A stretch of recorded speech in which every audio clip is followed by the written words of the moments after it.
The mystery behind Shakespeare's genius.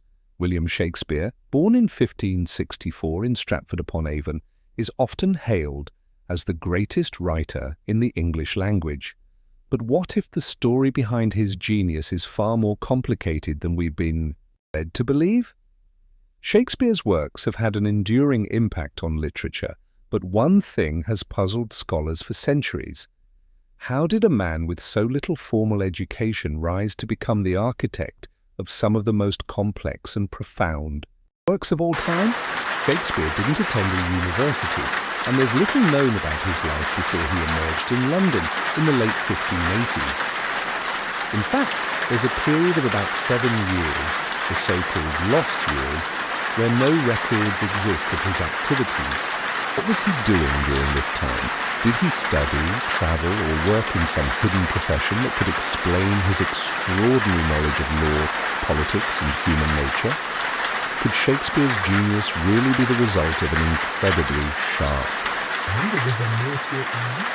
One theory that continues to surface is that Shakespeare didn't actually write the works attributed to him. It sounds far-fetched, but the argument isn't without merit. Some scholars believe that other figures, such as Francis Bacon, Edward de Vere, or Christopher Marlowe, may have penned the plays and used Shakespeare as a front.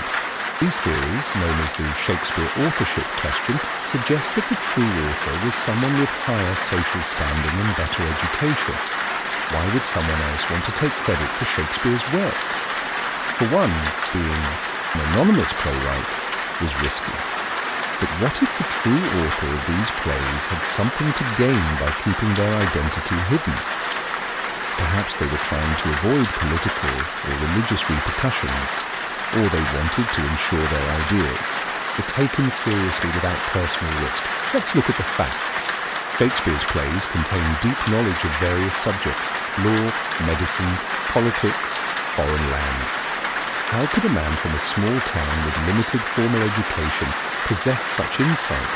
Some believe Shakespeare was simply a remarkable observer of human nature, but the sheer range of knowledge displayed in his works leads many to suspect that someone else may have provided the content. In fact, certain clues in Shakespeare's plays seem to hint at another story. Hidden references to historical events, political commentary, and even the lives of prominent figures make it difficult to ignore the possibility that these works were created by someone far more connected to the elite circles of power. Another layer of mystery comes from the works themselves. Shakespeare's use of complex characters and intricate plots suggests a mind working on multiple levels of thought. Could such profound understanding of the human condition come from mere observation and imagination? Or did someone with direct experience of the world's political and intellectual elite write these plays and use Shakespeare's name as a mask? One of the most compelling pieces of evidence for this theory is the remarkable parallel between Shakespeare's plays and the life of Francis Bacon, one of the most influential philosophers and statesmen of the time. Bacon was a contemporary of Shakespeare, and his writing style bears a striking resemblance to the themes found in the Bard's plays. Some scholars have argued that Bacon, as a member of the royal court, would have had access to knowledge that could have influenced the works attributed to Shakespeare. But the mystery doesn't end there. Another popular theory points to the Earl of Oxford, Edward de Vere, as the true author. Oxford was a nobleman with a well-documented education, and many believe he had the intellectual capacity to write Shakespeare's plays. Oxford was also known to have travelled extensively across Europe, which would explain the detailed settings and cultural references in Shakespeare's works. Some claim that the fact Shakespeare's works reflect the courtly experiences of a nobleman points directly to de Vere. Yet despite the many theories, there is no conclusive evidence to prove that someone other than Shakespeare himself wrote the plays. The debate continues to divide scholars, with many firmly believing in Shakespeare's authorship and others convinced that someone else is behind the works. What makes this even more intriguing is the way Shakespeare's works seem to transcend the time in which they were written. Even though the world has changed dramatically since the Elizabethan era, Shakespeare's words still resonate deeply with us today. The themes of love, power, betrayal, and ambition continue to feel relevant, making it difficult to believe that they were written by a simple man from a small town. What if the truth is even more bizarre than we've imagined? What if Shakespeare was both the author and a cover-up? A man who, in a strange twist, found himself part of a literary conspiracy. A literary conspiracy that, for reasons we may never fully understand, has lasted for centuries. Perhaps the greatest mystery is not who wrote Shakespeare's plays, but how the story of Shakespeare himself became a legend. Was he simply an extraordinary man who rose above the limits of his time, or was he part of a grand literary game that we'll never fully grasp? For now, the mystery behind Shakespeare's genius remains unsolved, and as long as we continue to ask questions, his legacy only grows, leaving us wondering, will we ever uncover the true story of Shakespeare? Is Shakespeare truly the author of his works? William Shakespeare, the name that echoes through the corridors of literary history, is credited with some of the most brilliant works ever written in the English language. But for centuries, a question has loomed large over his legacy. Was Shakespeare truly the author of the plays and sonnets we associate with him? To many, this question might seem absurd. After all, Shakespeare's name is synonymous with works like Romeo and Juliet, Hamlet, and Macbeth. His influence on literature, theatre, and the English language itself is undeniable. And yet for some, the man from Stratford-upon-Avon, the glover's son, with no formal university education, seems an unlikely candidate to have penned such profound and complex works. So, how did a man with such humble beginnings come to produce the most iconic literary masterpieces in history? Could it be that someone else wrote these works and Shakespeare merely took credit for them? Or perhaps was the man known as Shakespeare merely a figurehead for a larger literary conspiracy? Theories about the authorship of Shakespeare's works have circulated for centuries. While the majority of scholars continue to support the traditional belief that Shakespeare wrote the plays attributed to him, a number of other candidates have been proposed. Among the most popular are Sir Francis Bacon, the Earl of Oxford, and Christopher Marlowe. Each of these men had the intellectual background and access to the royal court, and some even believed they had a deeper understanding of courtly life than Shakespeare himself. Let's start with the most well-known theory, that Shakespeare's works were actually written by Sir Francis Bacon, a philosopher, statesman, and scientist. Bacon was a contemporary of Shakespeare and had a vast knowledge of law, science, and philosophy, areas that are prominently reflected in Shakespeare's plays. Advocates of the Baconian theory point to the fact that Bacon's writing style bears striking resemblance to Shakespeare's, especially in his use of rhetoric and philosophical depth. Moreover, the phrase "the great Bacon" appears hidden within the plays themselves, leading some to believe that Bacon was the true author. But how did Bacon, a man of high social standing, remain anonymous while Shakespeare, a common actor, took the credit? Another prominent theory points to Edward de Vere, the 17th Earl of Oxford, as the true author of Shakespeare's works. Vere was well educated, travelled widely, and had first-hand knowledge of the courtly politics and intellectual debates that feature so heavily in Shakespeare's plays. Proponents of this theory argue that the plays reflect a sophisticated understanding, a noble life which Shakespeare, as a man of humble origins, could not have known. Furthermore, the Oxfordian theory suggests that de Vere's aristocratic background would have made it difficult for him to write under his own name, as playwrights in that era were often viewed as lowly and disreputable. So the theory goes, de Vere used Shakespeare's name as a convenient cover. Then there's the theory involving Christopher Marlowe, a playwright and poet who was also a contemporary of Shakespeare. Marlowe's writing style is often compared to Shakespeare's, and some believe that Marlowe, who was known to have been involved in espionage and other clandestine activities, might have faked his own death in 1593 and continued writing under Shakespeare's name. This theory suggests that Marlowe's sharp wit and mastery of language would have made him an ideal candidate for authorship. But why would Marlowe, a successful playwright in his own right, abandon his career and take on the persona of Shakespeare? Despite the various theories, there is one major piece of evidence that cannot be ignored: the historical records. Throughout his life, Shakespeare was widely recognised as a playwright and poet. He was a shareholder in the Globe Theatre, and his plays were performed regularly. His name appears on the title pages of published editions, and his contemporaries, including Ben Jonson, wrote about him as if he were the author of the works attributed to him.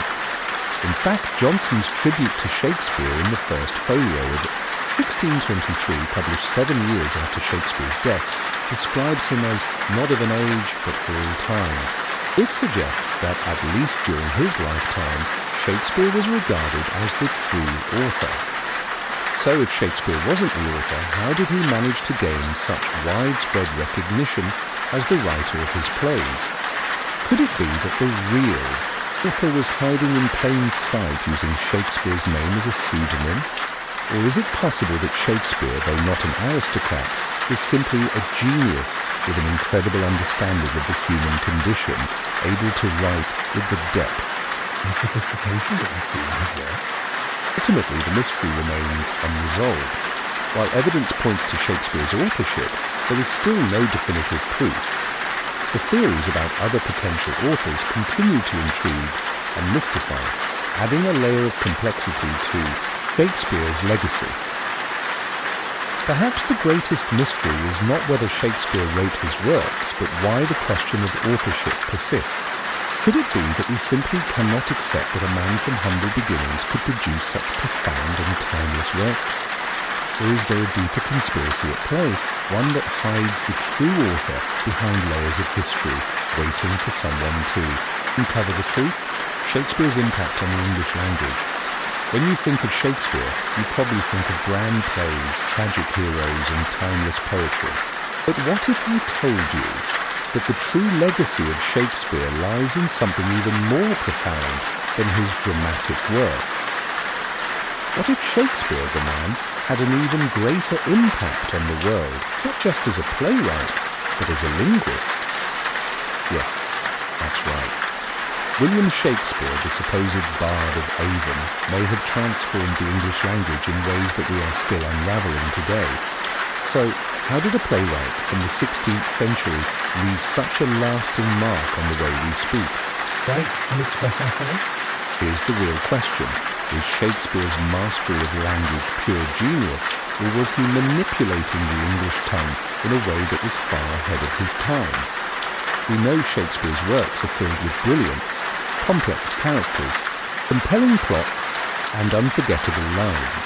But more than that, he was a master of words, and his creative use of language helped shape English as we know it today. Let's start with the fact that Shakespeare is credited with coining or popularizing Over 1,700 words. That's right.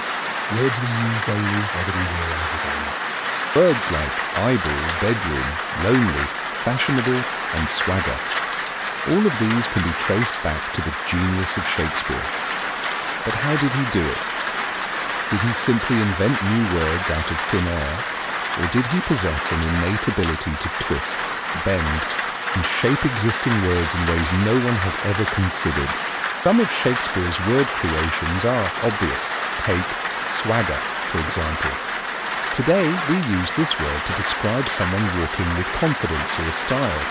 But in Shakespeare's time, swagger had a different meaning, often used to describe someone who was boisterous or arrogant. In A Midsummer Night's Dream, Shakespeare used the word to describe the character of Puck as he swaggered through the woods, creating a vivid image of self-assurance. Yet Shakespeare didn't just create new words. He transformed existing ones, using them in unexpected ways. He was known for turning nouns into verbs, adjectives into adverbs, and vice versa. In The Taming of the Shrew, for instance, he famously uses the word baited, a word that was originally meant to describe the action of holding back. But Shakespeare takes the word and uses it to express heightened emotion or tension, as in the line, "with bated breath," a phrase we still use today. But let's take this a step further. Shakespeare didn't just invent words, he manipulated grammar. He broke the rules of language, and he did so in a way that made language more fluid, more expressive, more vivid. He used metaphors and similes with unmatched flair, crafting lines like, "All that glitters is not gold," from The Merchant of Venice, which encapsulates an entire philosophy about appearances and deception in just 5 words. How many of us still use that expression today? If you really dig into Shakespeare's work, you'll see something even more intriguing, his influence on the structure of sentences. Take the phrase, "What's in a name?" from Romeo and Juliet. In just 4 words, Shakespeare forces us to question everything we think we know about identity, culture, and relationships. This succinct, almost philosophical approach to language wasn't common at the time, and it has become so ingrained in our way of thinking that we hardly even notice its power anymore. His name appears on the title pages of published editions, and his contemporaries, including Ben Jonson, wrote about him as if he were the author of the works attributed to him.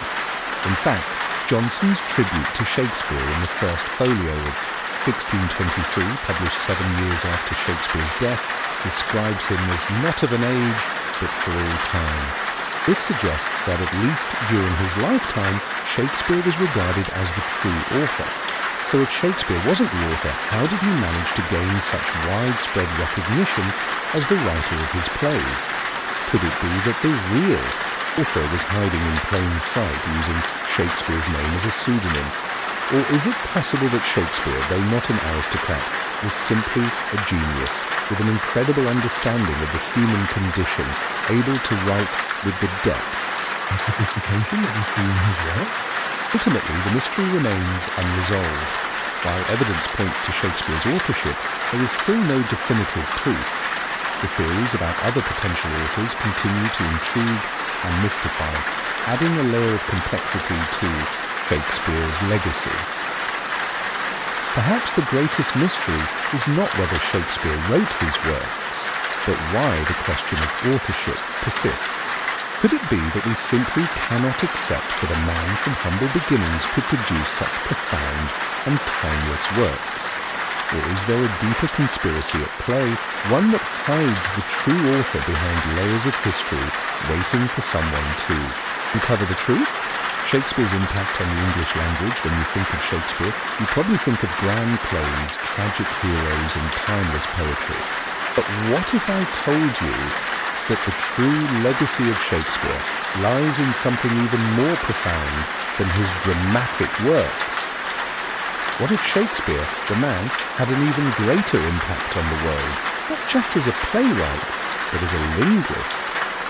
Yes, that's right. William Shakespeare, the supposed Bard of Avon, may have transformed the English language in ways that we are still unravelling today. So how did a playwright from the 16th century leave such a lasting mark on the way we speak, Write and express ourselves? Here's the real question. Was Shakespeare's mastery of language pure genius, or was he manipulating the English tongue in a way that was far ahead of his time?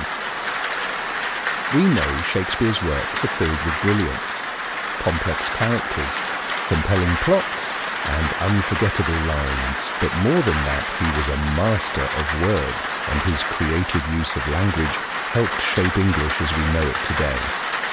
Let's start with the fact that Shakespeare is credited with coining or popularizing Over 1,700 words, that's right. Words we use daily, whether we realise it or not. words like idle, bedroom, lonely, fashionable, and swagger. All of these can be traced back to the genius of Shakespeare. But how did he do it? Did he simply invent new words out of thin air? Or did he possess an innate ability to twist, bend, and shape existing words in ways no one had ever considered? Some of Shakespeare's word creations are obvious. Take swagger, for example. Today, we use this word to describe someone walking with confidence or style. But in Shakespeare's time, swagger had a different meaning, often used to describe someone who was boisterous or arrogant. In A Midsummer Night's Dream, Shakespeare used the word to describe the character of Puck as he swaggered through the woods, creating a vivid image of self-assurance. Yet Shakespeare didn't just create new words. He transformed existing ones, using them in unexpected ways. He was known for turning nouns into verbs, adjectives into adverbs, and vice versa. In The Taming of the Shrew, for instance, he famously uses the word baited, a word that was originally meant to describe the action of holding back. But Shakespeare takes the word and uses it to express heightened emotion or tension, as in the line, "with bated breath," a phrase we still use today. But let's take this a step further. Shakespeare didn't just invent words, he manipulated grammar. He broke the rules of language, and he did so in a way that made language more fluid, more expressive, more vivid. He used metaphors and similes with unmatched flair, crafting lines like "all that glitters is not gold" from The Merchant of Venice, which encapsulates an entire philosophy about appearances and deception in just 5 words. How many of us still use that expression today? If you really dig into Shakespeare's work, you'll see something even more intriguing, his influence on the structure of sentences. Take the phrase "what's in a name" from Romeo and Juliet. In just 4 words, Shakespeare forces us to question everything we think we know about identity, culture, and relationships. This succinct, almost philosophical approach to language wasn't common at the time, and it has become so ingrained in our way of thinking that we hardly even notice its power anymore. But wait, there's more. Shakespeare's brilliance extended far beyond just individual words. He had an extraordinary talent for manipulating rhythm and meter, using iambic pentameter to craft lines that still captivate audiences today. This rhythmic pattern, which consists of 10 syllables per line with alternating stressed and unstressed beats, became the very foundation for many forms of poetry in English. So, why does this matter? Well, think about it. What other playwright or poet has had such an impact on the way an entire culture communicates? Shakespeare didn't just write plays, he created a new lens through which we view language, one that made it richer, more flexible, and far more expressive. But if Shakespeare was such a revolutionary, why didn't his contemporaries see his innovations right away? Why was it that in his own time, many of Shakespeare's works were considered merely entertainment, fun to watch, but perhaps not serious literature? The answer may lie in the fact that Shakespeare was pushing boundaries, using language in ways that others couldn't even comprehend. His contemporaries might have simply thought he was playing with words, rather than realizing he was redefining the English language for future generations. But what if, in some strange twist of fate, Shakespeare's innovations were too much for the world to handle? What if the true genius of his language wasn't fully appreciated until centuries later, when English speakers began to understand the depth of his contributions? There's another mystery to consider as well: the timing of Shakespeare's linguistic revolution. Shakespeare lived in the late 16th and early 17th centuries, a time when the English language itself was going through significant changes. The printing press had just been invented, meaning that written texts were becoming more widely available, and the English language was rapidly evolving. Did Shakespeare see this as an opportunity to shape the future of language, or was it simply a happy accident that his works aligned so perfectly with the cultural shifts of his time? Whatever the case, it's impossible to deny that Shakespeare changed the way we speak, and that impact can still be felt today. His words and expressions have become so embedded in our culture that we don't even question their origins anymore. We quote him unknowingly, using phrases he invented or popularized as if they were part of the very fabric of the English language. In fact, Shakespeare's influence on English is so profound that some believe we're living in a world shaped entirely by his language. His words still pulse through every novel, play and film, every piece of music and every conversation. He didn't just give us lines, he gave us a whole new way to express the world around us. So, as we look back on Shakespeare's linguistic legacy, one question remains. Did he truly know the scope of his impact? Did he realize that his innovations would echo through the centuries, shaping the very way we communicate? And if he did, how did he manage to do it all? With just a quill and a piece of paper? One thing is for sure, the mystery of Shakespeare's linguistic influence is as deep and powerful as his plays themselves. The question isn't just what Shakespeare wrote, but how he rewrote the English language, and in doing so, made it his own. Shakespeare's influence on modern literature.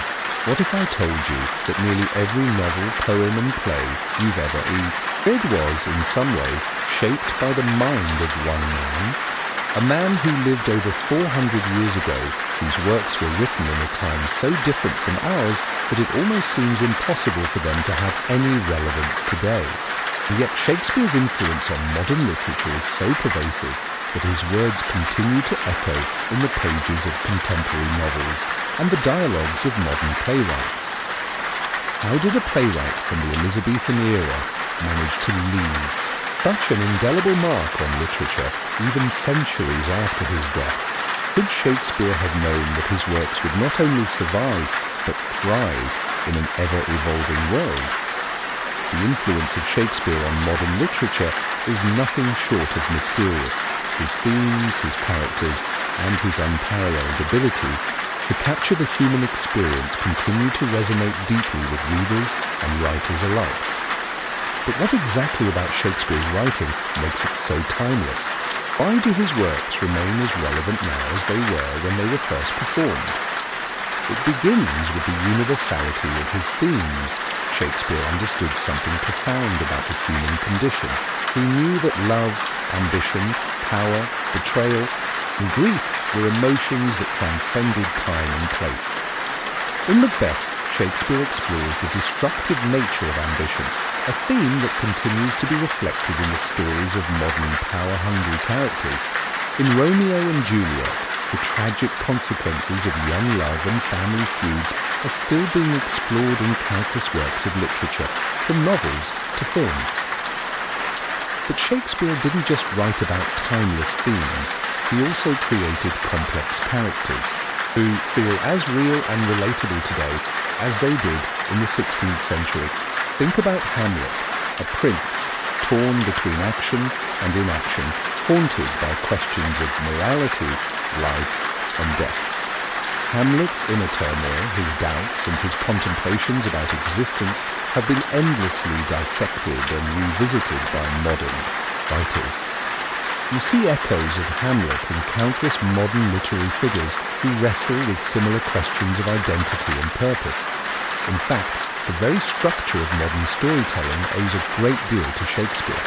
The use of conflict, tragic flaws, character development, and climactic resolutions can be traced directly back to the bard.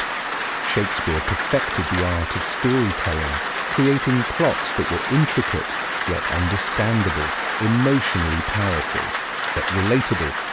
These elements have become the foundation of modern narrative structures. Whether in novels, films, or television shows, the dramatic arcs Shakespeare pioneered are still in play.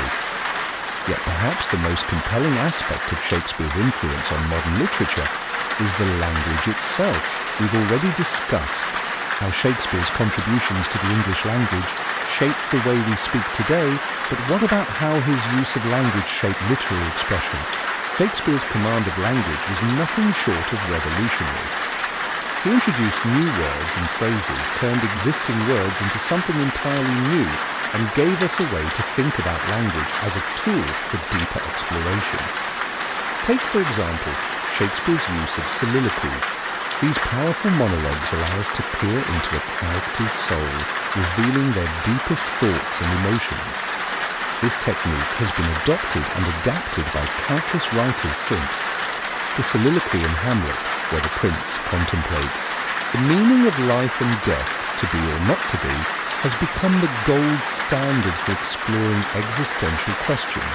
It's been imitated and parodied for centuries, influencing writers from the likes of James Joyce to Arthur Miller. But Shakespeare's influence isn't limited to just Western literature. His works have travelled across the globe, inspiring writers, poets, and playwrights from all corners of the world. His plays have been translated into nearly every language, and his themes of love, ambition, and tragedy have found resonance in cultures as diverse as Indian, Chinese, and African literature. In fact, many modern writers consider Shakespeare a universal voice able to articulate something essential about what it means to be human. It's not just in direct adaptations of Shakespeare's works where his influence is felt. Take West Side Story, the iconic American musical. It's a retelling of Romeo and Juliet with a modern twist, two lovers torn apart by the conflict between rival gangs instead of feuding families. Shakespeare's themes of forbidden love, societal division, and the tragic consequences of hatred are seamlessly woven into the fabric of the musical. The fact that this story continues to captivate audiences more than half a century later speaks volumes about the enduring relevance of Shakespeare's original themes. Even in modern fantasy and science fiction, Shakespeare's influence is evident. The conflict-driven plots of many blockbuster novels, the moral dilemmas faced by characters in The Hunger Games or Harry Potter, and the exploration of dark themes like betrayal and identity in Game of Thrones, all of these owe a debt to Shakespeare's groundbreaking approach to storytelling. Writers today still grapple with the same human experiences that Shakespeare laid bare in his works, but there's something even more fascinating at play here. Shakespeare's ability to reshape the world of literature is not just about what he created, but how he made us feel.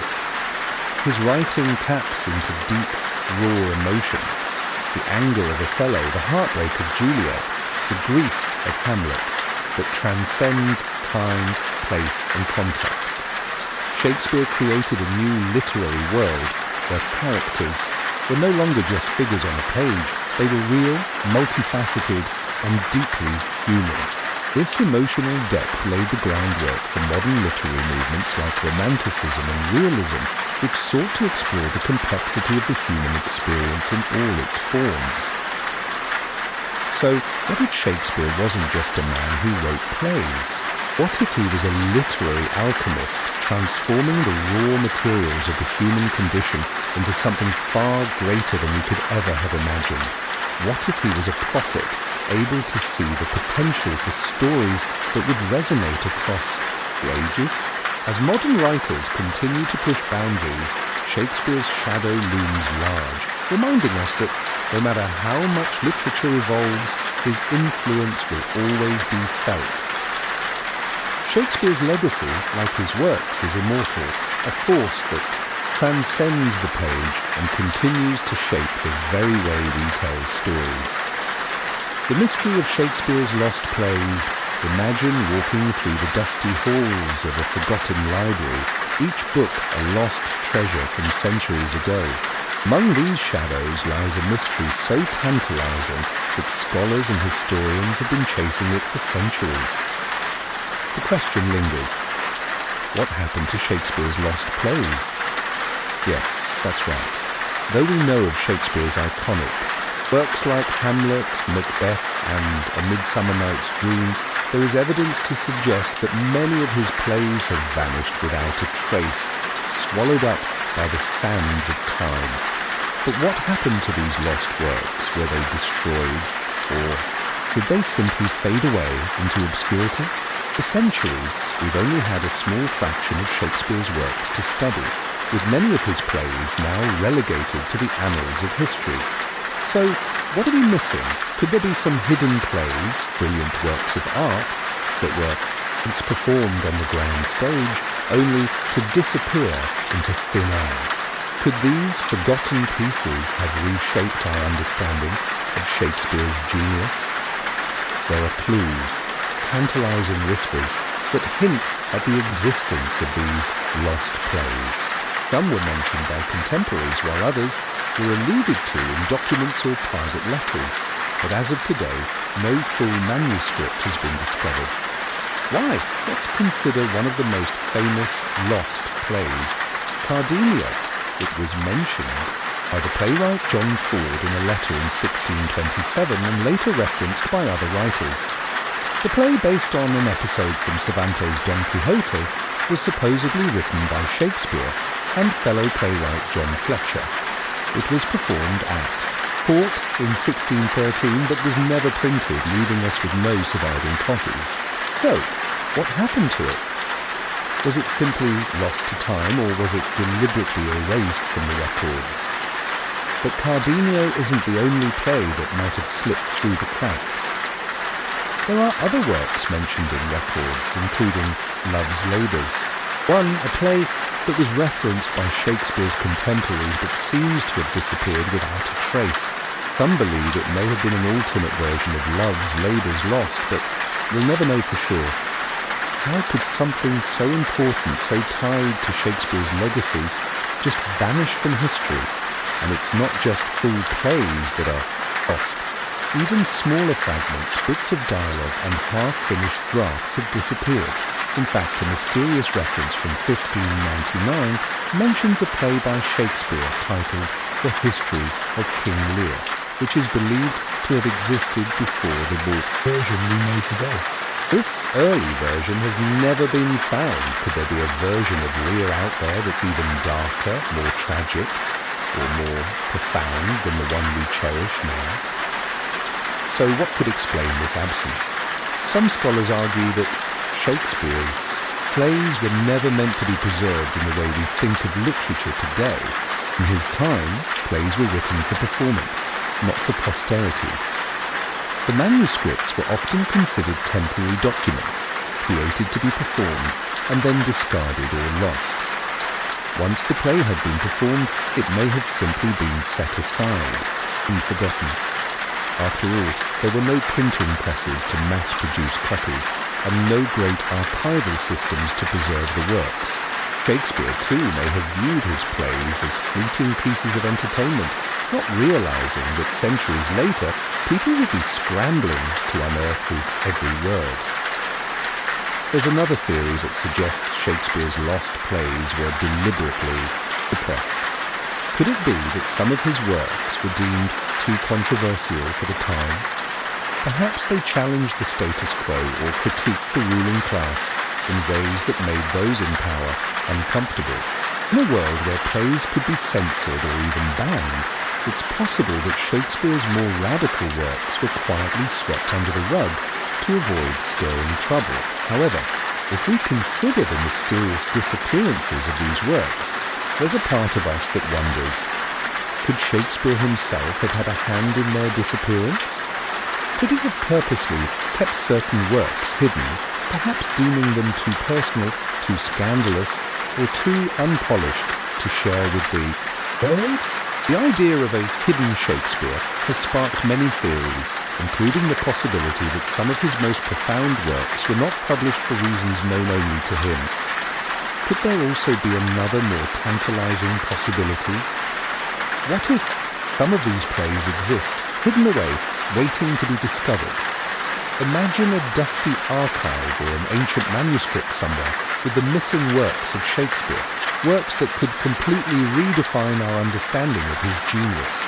What if the key to these lost plays lies hidden in plain sight, perhaps buried in a forgotten trunk in a private library or lost in the vaults of some aristocratic family, waiting for the right person to uncover them? How could we be so sure that everything Shakespeare wrote has already been found? Could there be secret manuscripts hidden away, their discovery waiting for some future scholar to stumble upon them? The truth is, we may never know for certain what happened to Shakespeare's lost plays. As time marches on, the odds of finding these works grow slimmer, and yet the mystery only deepens. It's a riddle that has haunted literary scholars for centuries. and the answers remain elusive, but one thing is clear. The fact that we're still talking about Shakespeare's lost plays centuries after his death is a testament to the mystique surrounding his life and legacy. Even in the things we don't know, Shakespeare continues to fascinate, intrigue, and inspire. What might we discover if we someday find the missing pieces of the puzzle? Will they unlock a deeper understanding of Shakespeare's genius, or will they only add to the mystery of this already enigmatic figure? Only time will tell. Until then, the mystery of Shakespeare's lost plays remains one of the greatest literary secrets still waiting to be unravelled. The controversy over Shakespeare's authorship. Shakespeare, his name is synonymous with the greatest works of English literature. But what if I told you that everything you thought you knew about Shakespeare could be wrong? What if, instead of the man from Stratford-upon-Avon, the true genius behind these extraordinary plays was someone else entirely? The mystery of Shakespeare's authorship is perhaps one of the greatest controversies in literary history, and it's a question that still puzzles scholars today. What if the works attributed to Shakespeare weren't actually written by him? Could it be that the man known as the Bard of Avon wasn't the one who penned Hamlet, Macbeth, or Romeo and Juliet? Could the real author be someone else, a nobleman, a philosopher, or a playwright from a completely different background? This theory, which has sparked heated debate for centuries, is known as the Shakespeare authorship question, and it's one that refuses to be solved. Some believe that the works of Shakespeare were written by a well-educated man of privilege, someone who had access to the resources and knowledge needed to create such sophisticated plays. After all, Shakespeare himself was not known to have had an advanced education. He didn't attend a university, and he came from a relatively modest background. Could someone with such humble beginnings have written with a deep understanding of court life, history, and philosophy that we see in his works? This idea leads to the theory that the real author of Shakespeare's plays was none other than Edward de Vere, the 17th Earl of Oxford. Proponents of this theory point to de Vere's education, his status at court, and his known love for theatre as evidence that he could have been the true author. They argue that Shakespeare's lack of noble lineage makes it unlikely that a commoner like him could have written with the authority and depth found in the plays. If de Vere was the true author, then Shakespeare would simply be a front, a convenient pseudonym used to shield the true identity of the playwright. But the controversy doesn't end there. Another theory posits that Francis Bacon, the philosopher and statesman, might have been the true writer behind Shakespeare's works. Bacon supporters argue that his intellectual prowess, his knowledge of law, science and philosophy, and his influence at the court of Queen Elizabeth make him a likely candidate. In fact, some even claim that Bacon encoded hidden messages within the plays with his own ideas about science and the state cleverly woven into the dialogue. But is it really possible that Bacon's complex and philosophical ideas could have been veiled within the artistic and poetic genius of Shakespeare's writing? When was the theory that Christopher Marlowe, Shakespeare's contemporary, was the real author? Marlowe was a playwright of considerable talent, known for his works such as Dr. Faustus, but he met an untimely death in 1593. According to Marlowe's supporters, the playwright did not die, as reported. Instead, he went into hiding, continuing to write under the name of Shakespeare. This theory is based on the idea that Marlowe's works were too radical for the time, and so he needed to fake his own death to escape persecution. Was the real author of Shakespeare's plays so afraid of exposure that they used a common actor from Stratford-upon-Avon as a front? Could it be that the true playwright feared the consequences of revealing themselves? Or was there something more profound behind this mystery? A political reason, a personal vendetta, or perhaps a deeply personal desire to keep their work separate from their identity? As we look at the available evidence, the situation becomes even more perplexing. Shakespeare's name was used in association with many of his works, and yet, remarkably, we have no definitive record of his life during the period when most of his plays were written. His biography is filled with gaps. Details of his personal life, his education, his time in London all seem to be lost to history. This absence of concrete evidence leads many to wonder, if Shakespeare wrote all these works, why are there so many blanks in his life story? The controversy has only deepened with time. Throughout the years, scholars have unearthed more and more questions than answers. The evidence for alternative authorship is compelling, yet there remains a curious absence of proof. No one can conclusively prove that someone else wrote Shakespeare's plays, but no one can definitively prove that Shakespeare himself wrote them either. It's a literary conundrum that only grows more fascinating the more we investigate. In fact, one of the strangest aspects of this entire debate is the way in which the name Shakespeare itself is shrouded in mystery. The man from Stratford is barely known for his other works, such as his poetry and his limited known business dealings. Yet somehow his association with the plays themselves has endured, perhaps due to the sheer power and influence of these works, which have shaped the course of literary history for centuries. Could it be that the controversy surrounding Shakespeare's authorship is part of the reason his works have remained so intriguing for so long? The mystery surrounding the man himself has only added to the allure of his work. As we continue to search for the truth, one thing is certain. The authorship question will continue to haunt us, leaving us wondering just who really deserves the title of the Bard. And perhaps that's the greatest mystery of all. Whether Shakespeare himself was the one who wrote his plays, or whether we are witnessing a greater story unfolding, one of hidden identities, lost truths, and literary secrets that may never be fully revealed. Shakespeare's hidden political messages. Beneath the layers of love, betrayal, and tragedy in Shakespeare's plays, there lies a world of intrigue and hidden political messages that has yet to be fully uncovered. What if I told you that behind the sweeping dramas of kings and queens, Shakespeare was weaving subtle, and sometimes not so subtle, commentaries on the political world of his time? And what if these hidden messages weren't just products? His imagination, but carefully crafted reflections of the turbulent, power-driven society in which he lived? The idea that Shakespeare's plays were more than just entertainment is not new. Scholars have long argued that Shakespeare, with his sharp wit and keen understanding of human nature, used his works as a mirror to reflect the complexities of politics and power.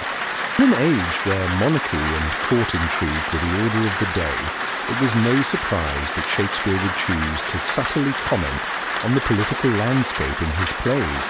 But what if these messages were so deeply embedded that they've been largely overlooked for centuries? Take Macbeth, for example. On the surface, it's a tale of ambition and murder, a tragedy of a man who loses himself in his quest for power. But beneath that plot, we can find an unsettling reflection of the politics of Elizabethan England. Many scholars believe that Shakespeare's portrayal of Macbeth, a tyrant driven to madness, was not just about one man's downfall, but a warning to those who would challenge the established order.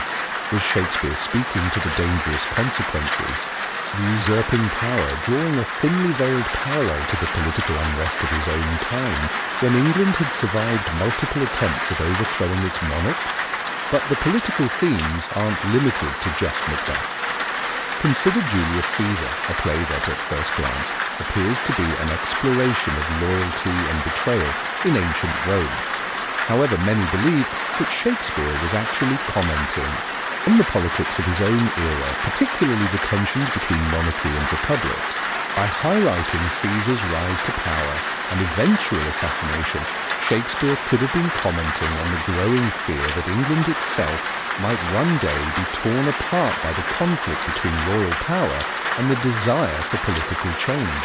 The play's portrayal of Caesar's dangerous ambition and the ultimate consequences of unchecked power might have resonated with a society facing its own anxieties about the future of the monarchy.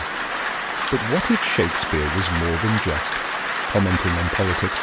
What if he was subtly aligning himself with certain political ideologies?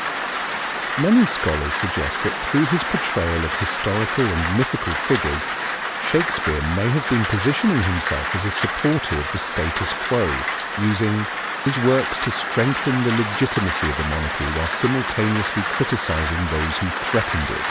The fact that Shakespeare often portrayed ambitious leaders as corrupt and morally flawed might have been his way of reinforcing the idea that those in power should remain steadfast and unchallenged. Then there's King Lear, a play centered on themes of power, loyalty, and justice. In this tragedy, Lear's downfall is set into motion by his division of the kingdom, a political decision that leads to chaos. Some critics have suggested that Lear's actions reflect the political anxiety surrounding England's own royal succession, especially as Queen Elizabeth I grew older and had no clear heir. Was Shakespeare suggesting that dividing power, whether among family, political factions, or even generations, could lead to destruction? Could the play be a metaphor for the dangerous consequences of political instability, particularly as the future of England hung in the balance? But perhaps the most fascinating political messages can be found in Shakespeare's use of the common people, the mob, who often play pivotal roles in his plays. Consider the riots that occur in Julius Caesar and Coriolanus, where the people, grown, rise up in fury, driven by their own desires and fears. Shakespeare's portrayal of the mob is complex. While they are often shown as easily swayed and easily manipulated, they also represent the voice of the people, capable of great power when united. Could Shakespeare have been warning the elite class that their power is fragile and dependent on the loyalty of the people? Was he suggesting that the real strength of a nation lies not just in the hands of kings, but in the hearts of the citizens themselves? But the most profound political messages are perhaps found in Shakespeare's exploration of tyranny and absolute power. In plays like Richard III and Macbeth, Shakespeare delves deep into the psyche of the dictator, exposing the moral decay and paranoia that accompanies the unchecked desire for power. But why was Shakespeare so preoccupied with these themes? Was it simply an interest in the psychological effects of tyranny, or was there something deeper at play, a subtle critique of the political forces that shaped his own world? In fact, some scholars believe that Shakespeare's political messages were intentionally veiled, a way to offer his commentary without attracting the attention of the authorities. The Elizabethan era was a time of strict censorship, and any open criticism of the monarchy or government could be fatal. Shakespeare, ever the master of subtlety, may have crafted his political messages with such delicate precision that they could fly under the radar, speaking to those who could read between the lines while avoiding the wrath of the crown. And so the question remains, what exactly was Shakespeare trying to say? Was he an active participant in the politics of his time, or was he simply an observer capturing the essence of a world in turmoil? Perhaps the answer lies somewhere in between. Shakespeare's plays are more than just timeless works of art. They are windows into the political struggles of the past, and as relevant today as they were in his own time. The mystery of Shakespeare's political messages continues to captivate and intrigue us. What if, hidden beneath the surface of these iconic plays, there are truths about power, corruption, and the nature of society that we have yet to fully uncover? Only by continuing to examine his works through the lens of history, politics, and human nature can we hope to understand the true depths of Shakespeare's political genius, the enigma of Shakespeare's personal life. Behind the towering legacy of Shakespeare's works lies a personal life shrouded in mystery, a life almost as elusive and intriguing as the characters he brought to life on stage. We know the bare bones of his biography. He was born in Stratford-upon-Avon in 1564, married Anne Hathaway, and had 3 children. But beyond these facts, much of his personal life remains hidden in the mist of time. What do we really know about the man behind the pen, the man who wrote some of the most profound works of literature in the world? Some would argue that it is precisely the mystery of Shakespeare's personal life that has contributed to his enduring legacy. After all, how could one man, an actor and playwright from a small town, create such masterpieces? What experiences did he have? What events shaped his thoughts and ideas to create works of such depth and complexity? The more we try to uncover, the more the answers slip away, leaving us with more questions than when we began. Take, for example, the strange absence of records about his life. Outside of a few references in legal documents and business records, Shakespeare's personal history is largely absent from the historical record. There is no diary, no letters, no deeply personal accounts that offer insight into his innermost thoughts. Could Shakespeare have deliberately avoided leaving behind traces of his personal life? Or was he simply a man of his time, living in an era where personal documentation was rare, especially for someone of his station? This void has sparked endless speculation. Was Shakespeare truly the humble man from Stratford, or could he have been hiding a different, more extraordinary life?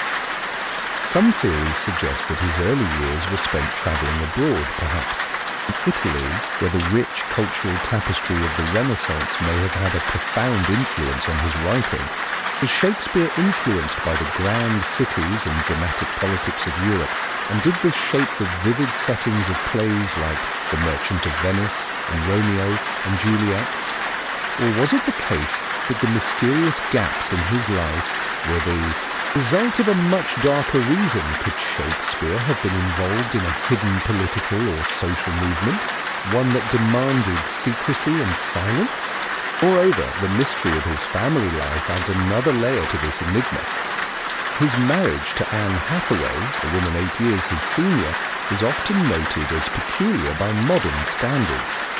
The couple had 3 children, yet there are very few records of their lives together. Shakespeare left Anne in Stratford while he spent much of his life in London. Was their marriage an arrangement, a cover for something deeper? Or was it simply a reflection of a time when marriages were often business, transactions designed to secure social standing? Some even suggest that Anne's relative obscurity may have been part of the reason Shakespeare's personal life was so hidden from history. Then there's the peculiar disappearance of Shakespeare from public life in the final years of his career. After writing some of his greatest works in the late 1590s and early 1600s, Shakespeare seemingly vanishes from the literary scene. He retires to Stratford, where he lives out his final years in quiet anonymity until his death in 1616. What happened during this period? Why did the playwright who had so captivated London's theatre scene suddenly retreat into seclusion? Did something tragic occur in his personal life, forcing him to step away from the public eye? Was Shakespeare suffering from personal demons, perhaps related to his family or his career, that drove him to abandon his artistic output at the height of his fame? The final chapter of Shakespeare's life is marked by his mysterious will, a document that has puzzled scholars for centuries.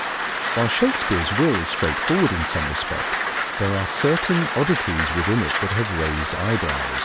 For example, he left his second-best bed to his wife Anne, a seemingly strange bequest, considering the gravity of his estate.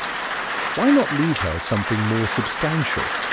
Some have speculated that this odd gift is a sign of the estrangement between the couple, while others believe it was simply a reflection of the customs of the time. Yet whatever the truth behind this bequest, the fact that it stood out for centuries suggests there's more to uncover about Shakespeare's relationship with his family and his personal feelings. One of the most tantalizing mysteries revolves around Shakespeare's relationships, specifically his possible romantic entanglements. We know that Shakespeare had a wife, Anne Hathaway, but the plays themselves seem to suggest a different type of relationship. In his sonnets, there are numerous references to a fair youth, a young man who is the subject of Shakespeare's affections, as well as a dark lady who is portrayed in a far more complex and sometimes troubled light. These poems, filled with longing, love, and regret, have led to endless speculation about Shakespeare's own sexuality and the nature of his relationships. Could Shakespeare's personal life have been as intricate and layered as the emotions captured in his sonnets? What was his relationship with the mysterious figures in his life, and how did they shape his work? It's also important to consider the theatrical world that Shakespeare inhabited. As an actor and playwright in London, he was likely surrounded by a diverse cast of characters, many of whom would have had their own secrets and schemes. Was Shakespeare involved in the politics of the theatre? Did he have alliances or rivalries that affected his work? Some scholars suggest that the world of Elizabethan theatre was rife with intrigue, and that Shakespeare, with his keen understanding of human nature, may have used the theatre as a disguise for a life filled with personal conflict and political machinations. And then there's the ever-present question, who was Shakespeare really?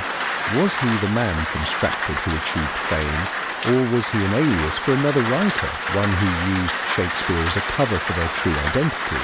The theory that Shakespeare's name was a pseudonym has gained traction over the years, with many suggesting that the true genius behind the works was someone from the aristocracy, someone with the education and worldly experience needed to write such sophisticated plays. Was Shakespeare the man merely a front for someone else's genius, a mask behind which a more complex figure lurked? As we try to unravel the enigma of Shakespeare's personal life, one thing remains certain. The more we discover, the more questions arise. Perhaps Shakespeare, like his plays, was a master of concealment, leaving behind just enough of himself to spark curiosity and intrigue, but never revealing the full picture. Maybe his personal life, like his works, will forever remain a mystery, one we may never fully understand. But perhaps that is the beauty of Shakespeare. The very mystery of his life, like his works, endures, keeping us captivated and endlessly searching for answers. Shakespeare's influence on the English language: imagine a world without the expressions we use every day. Phrases like break the ice, wild goose chase, and heart of gold. What if I told you that these commonplace sayings and many more came directly from the mind of one man, a playwright from the 16th century? One man whose creativity not only shaped the world of theatre, but also revolutionized the very language we speak. His name, William Shakespeare. But how did a man from small-town Stratford-upon-Avon, with little formal education, manage to transform the English language into something far richer, far more expressive than it had ever been before? The answer lies in his extraordinary ability to play with words, his innovative use of language, and his unmatched mastery of storytelling. Shakespeare's influence on the English language is so profound that many of the words and phrases he introduced are still in use today, more than 400 years later. Some of his coined phrases have become so deeply embedded in our culture that we don't even realize their origins. The phrase, "all that glitters is not gold," from The Merchant. Venice has become a timeless reminder that appearances can be deceiving. Shakespeare's words have become part of the fabric of daily life, seamlessly woven into our conversations, writing, and culture. But how did Shakespeare manage to do this? How did he create so many new words and expressions that have stood the test of time? The secret lies in his incredible linguistic creativity. Shakespeare had an almost uncanny ability to bend the rules of the language, blending existing words and inventing new ones. He didn't just write words, he reinvented them, creating verbs from nouns, transforming adjectives from existing terms and introducing words like eyeball, swagger, and lonely into the English lexicon. In fact, over 1,700 words can be traced back to Shakespeare's plays. Some of them are so common today that we hardly notice their origins. For example, when you talk about something being heartbreaking, you can thank Shakespeare's king. When you describe something as being majestic, you are echoing the influence of A Midsummer Night's Dream. But Shakespeare didn't just invent words. He had a rare gift for using language to create vivid imagery, to evoke deep emotions, and to give voice to the complexities of human nature. His understanding of metaphor, imagery, and poetic devices allowed him to craft words that captured the essence of human experience. His ability to play with sound, to use rhythm and meter in a way that enhanced meaning, meant that his works were not just plays. They were symphonies of language, full of texture, colour, and depth. Consider his use of the word grateful.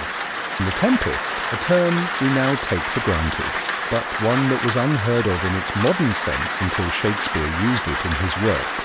Or the word vulnerable, which Shakespeare used to describe the delicate nature of human emotions, a term that has since taken on profound psychological significance in our culture.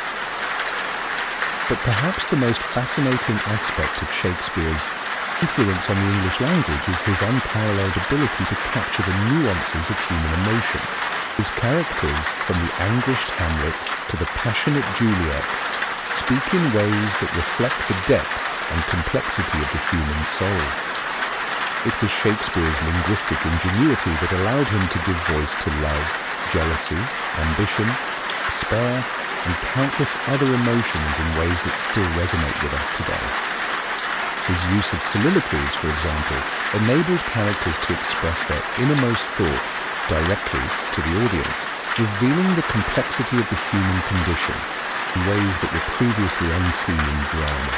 These speeches allowed Shakespeare to explore the inner turmoil and psychological depth of his characters in a way that was revolutionary, pushing the boundaries of what language could do. But Shakespeare's influence wasn't limited to just his time. As the English language evolved, his works became a treasure trove for writers, poets, and playwrights alike. His vocabulary, his turns of phrase, and his poetic structure have inspired generations of writers, from the Romantics to modern-day authors. When writers like Charles Dickens, James Joyce, and even modern screenwriters create works today, they are often standing on the shoulders of Shakespeare, whose influence continues to shape the way we write and speak. What's even more remarkable is how Shakespeare's impact on language has transcended borders. His works have been translated into every language on earth, and his influence can be seen in theatre traditions and literary movements across the globe. His ability to capture universal human emotions and experiences, love, revenge, ambition, and betrayal, has ensured that his language remains as relevant today as it was in the Elizabethan era. But perhaps the most enduring legacy of Shakespeare's influence on language is his ability to inspire and challenge us to think differently about the words we use. His works encourage us to find new meanings in the language we speak, to rediscover words and expressions in ways that give them deeper significance. Shakespeare didn't just create a language for his plays, he created a language for life, language that continues to shape how we express ourselves, how we communicate, and how we understand the world around us. Yet even as Shakespeare's words endure, there remains a mystery about how he was able to master the English language in such a profound way. Was it simply a result of his natural talent, or was there something else at play? Some scholars believe that Shakespeare's linguistic creativity was linked to his extraordinary observation of the world around him, his ability to read people, to understand the intricacies of human behavior, and to translate those observations into poetic language. As we continue to use Shakespeare's words in our daily lives, it's important to remember the power and influence he wielded over the English language. His ability to bend and twist words to his will has forever changed the way we communicate. Perhaps Shakespeare's greatest gift to the world was not just his ability to craft unforgettable stories, but his incredible vision of how language could be used to reflect the complexity of the human spirit, words, and inventing new ones. He didn't just write words, he reinvented them, creating verbs from nouns, forming adjectives from existing terms, and introducing words like eyeball, swagger, and lonely into the English lexicon. In fact, over 1,300 words can be traced back to Shakespeare's plays. Some of them are so common today that we hardly notice their origins. For example, when you talk about something being heartbreaking, you can thank Shakespeare's king. Dear for that poignant description. When you describe something as being majestic, you are echoing the influence of A Midsummer Night's Dream. But Shakespeare didn't just invent words. He had a rare gift for using language to create vivid imagery, to evoke deep emotions, and to give voice to the complexities of human nature. His understanding of metaphor, imagery, and poetic devices allowed him to craft words that captured the essence of human experience. His ability to play with sound, to use rhythm and meter in a way that enhanced meaning, meant that his works were not just plays, they were symphonies of language, full of texture, colour, and depth. Consider his use of the word grateful in The Tempest, a term we now take for granted, but one that was unheard of in its modern sense until Shakespeare used it in his works. Or the word vulnerable, which Shakespeare used to describe the delicate nature of human emotion, a term that has since taken on profound psychological significance in our culture. But perhaps the most fascinating aspect of Shakespeare's influence on the English language is his unparalleled ability to capture the nuances of human emotion. His characters, from the anguished Hamlet to the passionate Juliet, speak in ways that reflect the depth and complexity of the human soul. It was Shakespeare's linguistic ingenuity that allowed him to give voice to love, jealousy, ambition, despair, and countless other emotions in ways that still resonate with us today. His use of soliloquies, for example, enabled characters to express their innermost thoughts directly to the audience, revealing the complexity of the human condition in ways that were previously unseen in drama. These speeches allowed Shakespeare to explore the inner turmoil and psychological depth of his characters in a way that was revolutionary, pushing the boundaries of what language could do. But Shakespeare's influence wasn't limited to just his time. As the English language evolved, his works became a treasure trove for writers, poets, and playwrights alike. His vocabulary, his turns of phrase, and his poetic structure have inspired generations of writers, from the Romantics to modern-day authors. When writers like Charles Dickens, James Joyce, and even modern screenwriters create works today, they are often standing on the shoulders of Shakespeare, whose influence continues to shape the way we write and speak. What's even more remarkable is how Shakespeare's impact on language has transcended borders.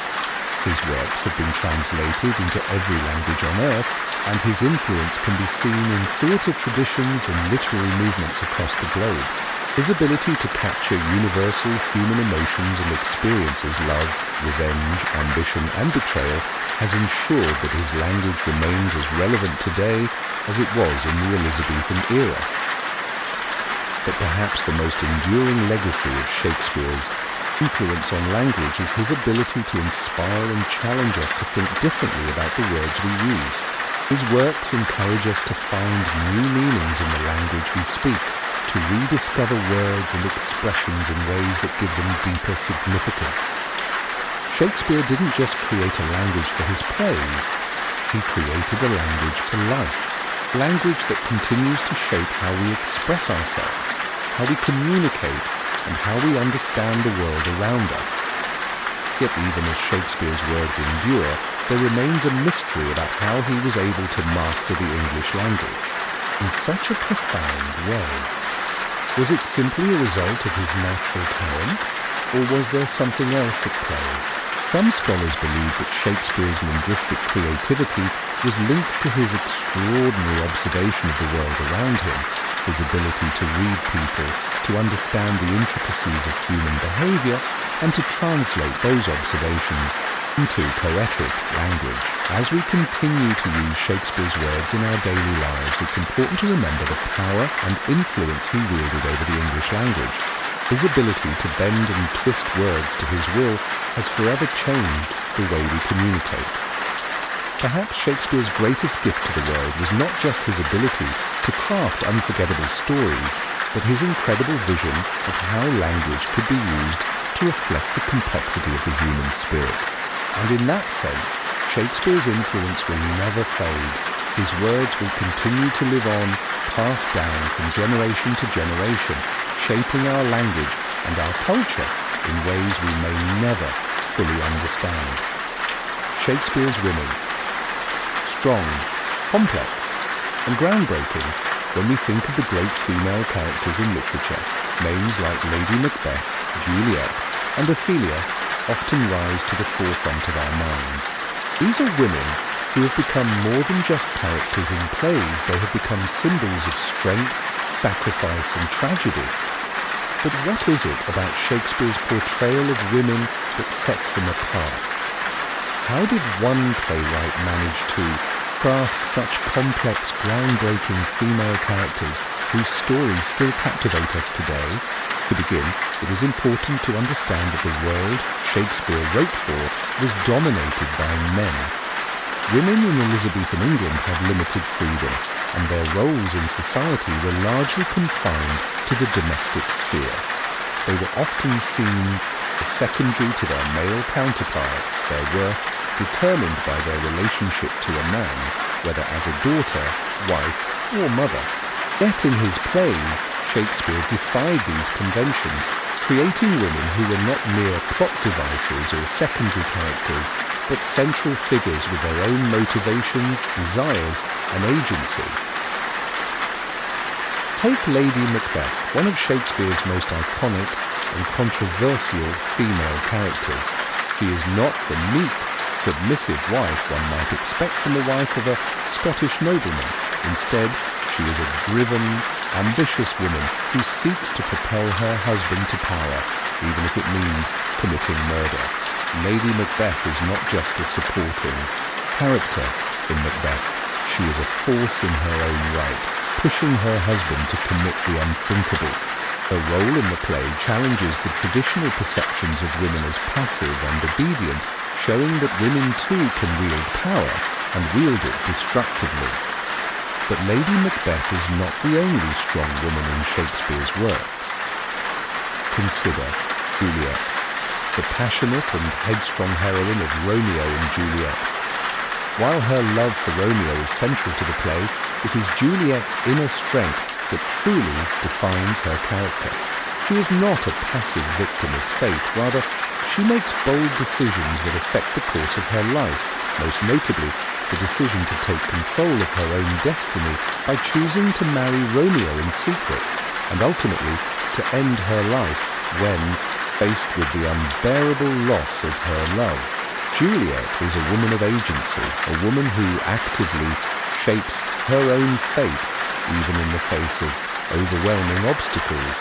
Then there's Portia, the clever, resourceful woman from The Merchant of Venice, who disguises herself as a male lawyer to save her husband's friend from a deadly bargain. In Portia, Shakespeare created a woman who is not just beautiful and rich, but intelligent, witty, and full of courage. She is able to outwit the men around her, turning their own legal arguments against them. Her role as a legal saviour is groundbreaking, not only because she is a woman in a male-dominated world, but because she is given the power to change the course of events through her intellect and wit. Even in plays where women appear to play more traditional roles, Shakespeare imbues them with a depth that transcends their seemingly conventional roles. Consider Desdemona from Othello. At first glance, Desdemona appears to be the archetypal woman, obedient, loyal, and devoted to her husband. Yet as the play unfolds, we see her courage and resilience in the face of overwhelming suspicion and jealousy. Desdemona's story is tragic, not because she is weak, but because her strength is misinterpreted and ultimately destroyed by the insecurities of her husband. In Twelfth Night, we see Viola, a woman who, forced to disguise herself as a man in order to survive, navigates the complexities of love, identity, and societal expectations. Viola's transformation challenges the rigid gender roles of her time as she becomes the one who holds the key to resolving the central conflicts of the play. Through Viola, Shakespeare explores themes of identity, deception, and self-discovery, showing how women, when given the chance, can navigate the world on their own terms, even within a world that limits their agency. These characters, Lady Macbeth, Juliet, Portia, Desdemona, and Viola, are just a few of the many strong, complex, and groundbreaking women that Shakespeare created. But what makes them truly remarkable is not just their individual strength, but the fact that they exist in a world that pushes back against them, a world that refuses to allow women to hold power or agency. Shakespeare, however, places these women in positions where their strength and complexity are central to the plot, forcing the audience to confront the limitations placed on women in his time, and perhaps, by extension, in our own. In fact, many scholars believe that Shakespeare's deep understanding of women was one of the reasons his plays resonate so strongly with audiences even today. He didn't just create female characters, he created human beings. Women who were driven by their own desires, fears, and goals. Women who loved, suffered, and fought for what they wanted in ways that felt true to life. Shakespeare didn't limit his women to traditional roles. Instead, he expanded their possibilities, giving them voices, motivations, and desires that went beyond the typical expectations of his time. But Shakespeare's women weren't just complex. In their personalities, they were also groundbreaking in their relationships with the men around them. Many of Shakespeare's female characters were not simply subjugated to the will of men, they actively challenged male authority, questioning and even defying the structures of power that sought to limit them.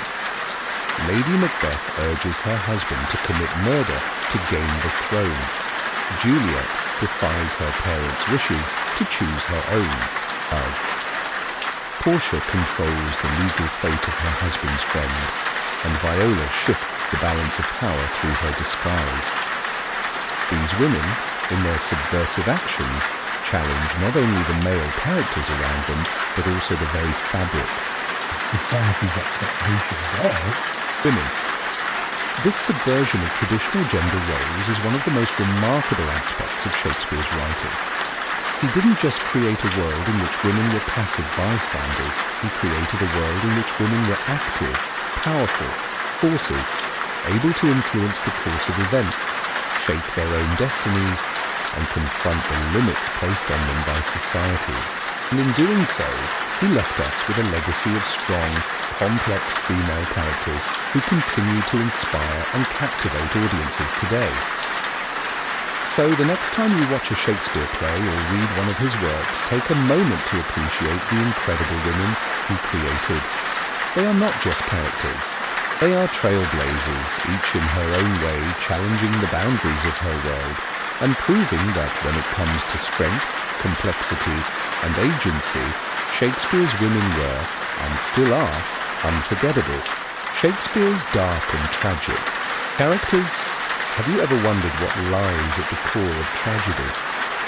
What makes a character so powerful, so unforgettable, that their story lingers with you long after the final curtain falls? Shakespeare's dark and tragic characters are not simply figures of sorrow, they are complicated, flawed, and profoundly human. They are the mirror to our own darkest desires and fears. But what makes them so compelling, so impossible to forget?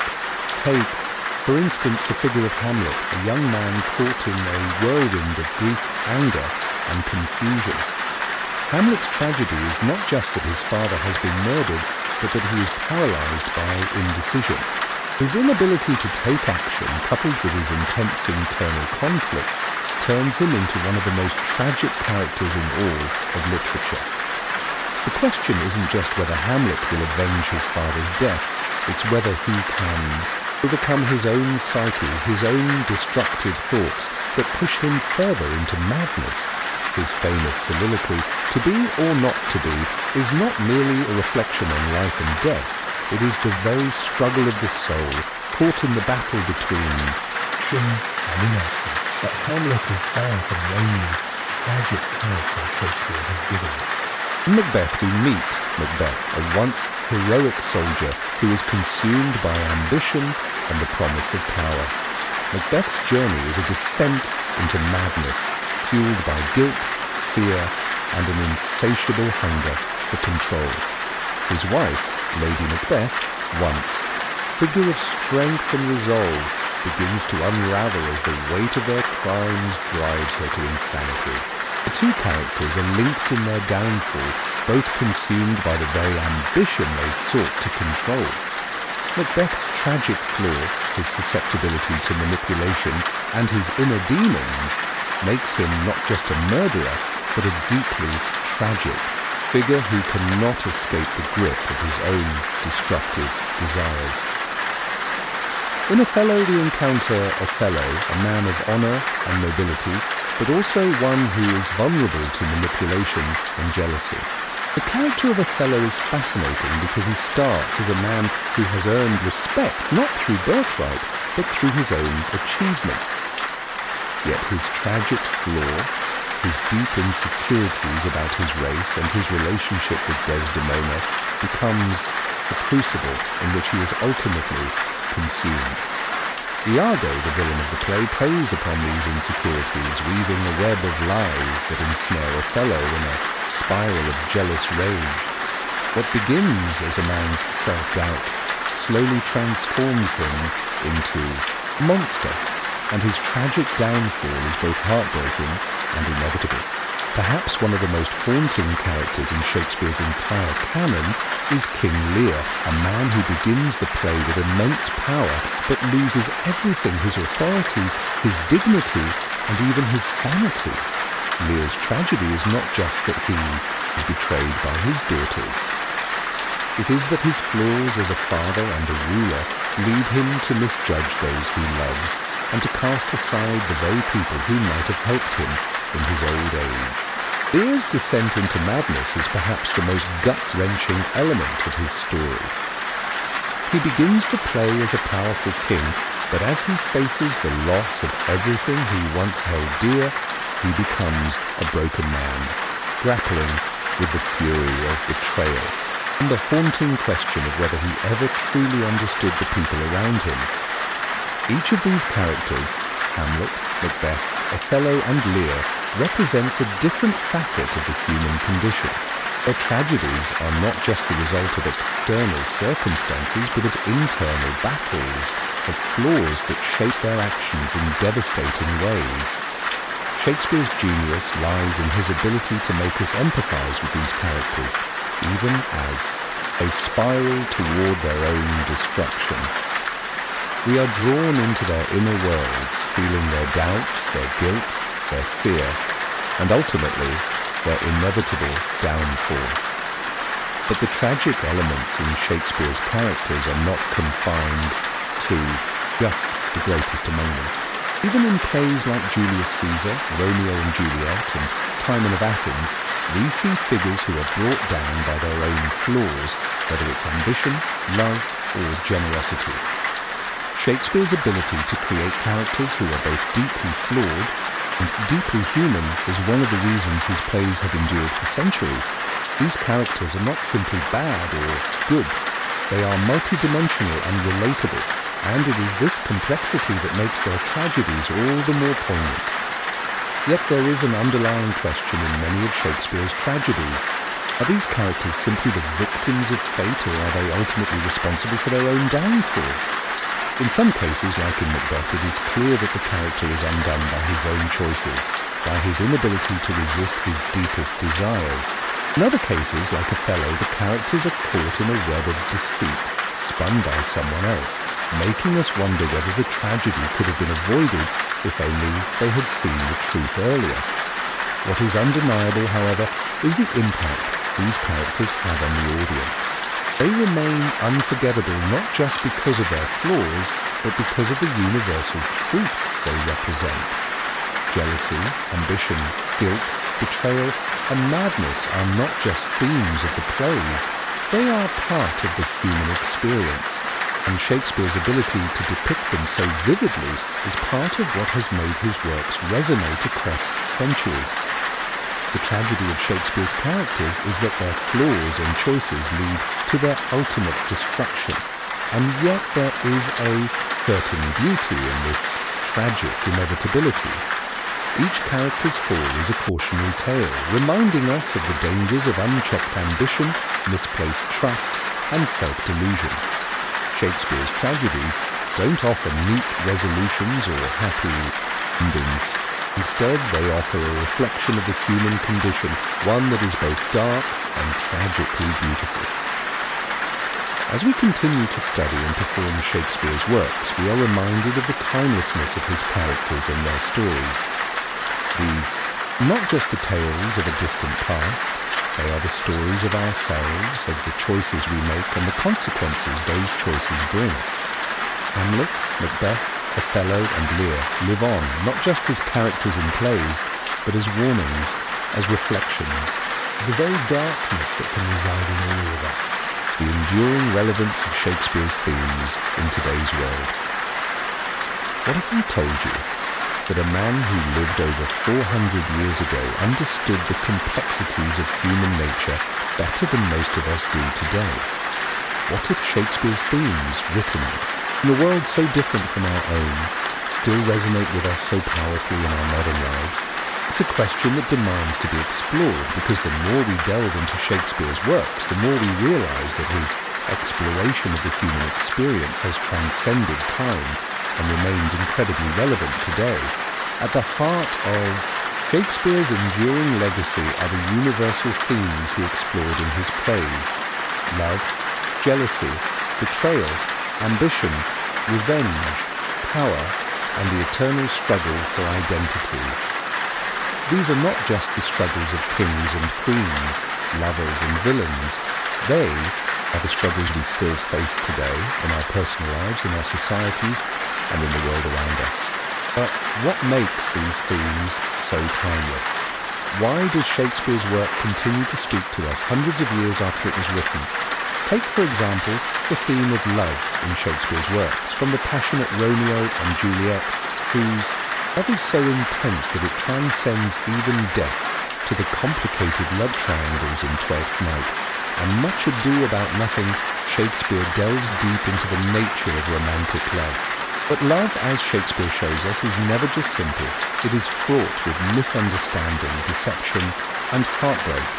And it is this complexity that continues to make his treatment of love so relevant. In today's world, love is still a source of both joy and pain, still capable of inspiring great heights and devastating lows. Consider also the theme of jealousy, most famously explored in Othello, where Iago's manipulation feeds Othello's growing sense of insecurity and jealousy, ultimately leading to tragedy. How many times have we seen jealousy destroy relationships and corrupt minds? It is a theme that, while written centuries ago, continues to play out in modern relationships, friendships, and even on social media, where feelings of inadequacy and jealousy are magnified by the pressures of comparison. Shakespeare's portrayal. Jealousy is as relevant today as it was in his own time, perhaps even more so in our hyper-connected world, where the seeds of jealousy can be easily planted and nurtured. Then there is the theme of betrayal, a central element in plays like Julius Caesar and Hamlet, where characters are driven to extreme measures after being betrayed by those they trust most. Betrayal is one of the most painful human experiences, and whether it's on a global political scale or in personal relationships, it's something that shakes the very foundation of our trust in others. Shakespeare's exploration of betrayal, its effects, its consequences, and the resulting internal conflict is as relevant in today's world of political intrigue and personal heartbreak as it was in ancient Rome or Elizabethan England. Shakespeare's exploration of power and ambition also speaks directly to the modern condition. Whether it's Macbeth, whose insatiable ambition leads him down a dark and bloody path, or Julius Caesar, whose rise to power is marked by betrayal and violence, Shakespeare understood the destructive force of unchecked ambition. Today, we still see individuals and nations driven by ambition, sometimes at the cost of their moral compass and humanity. Power, whether in the form of wealth, politics, or social standing, is still the driving force behind much of our global conflict, and Shakespeare's works offer timeless insight into the dangers of ambition gone unchecked.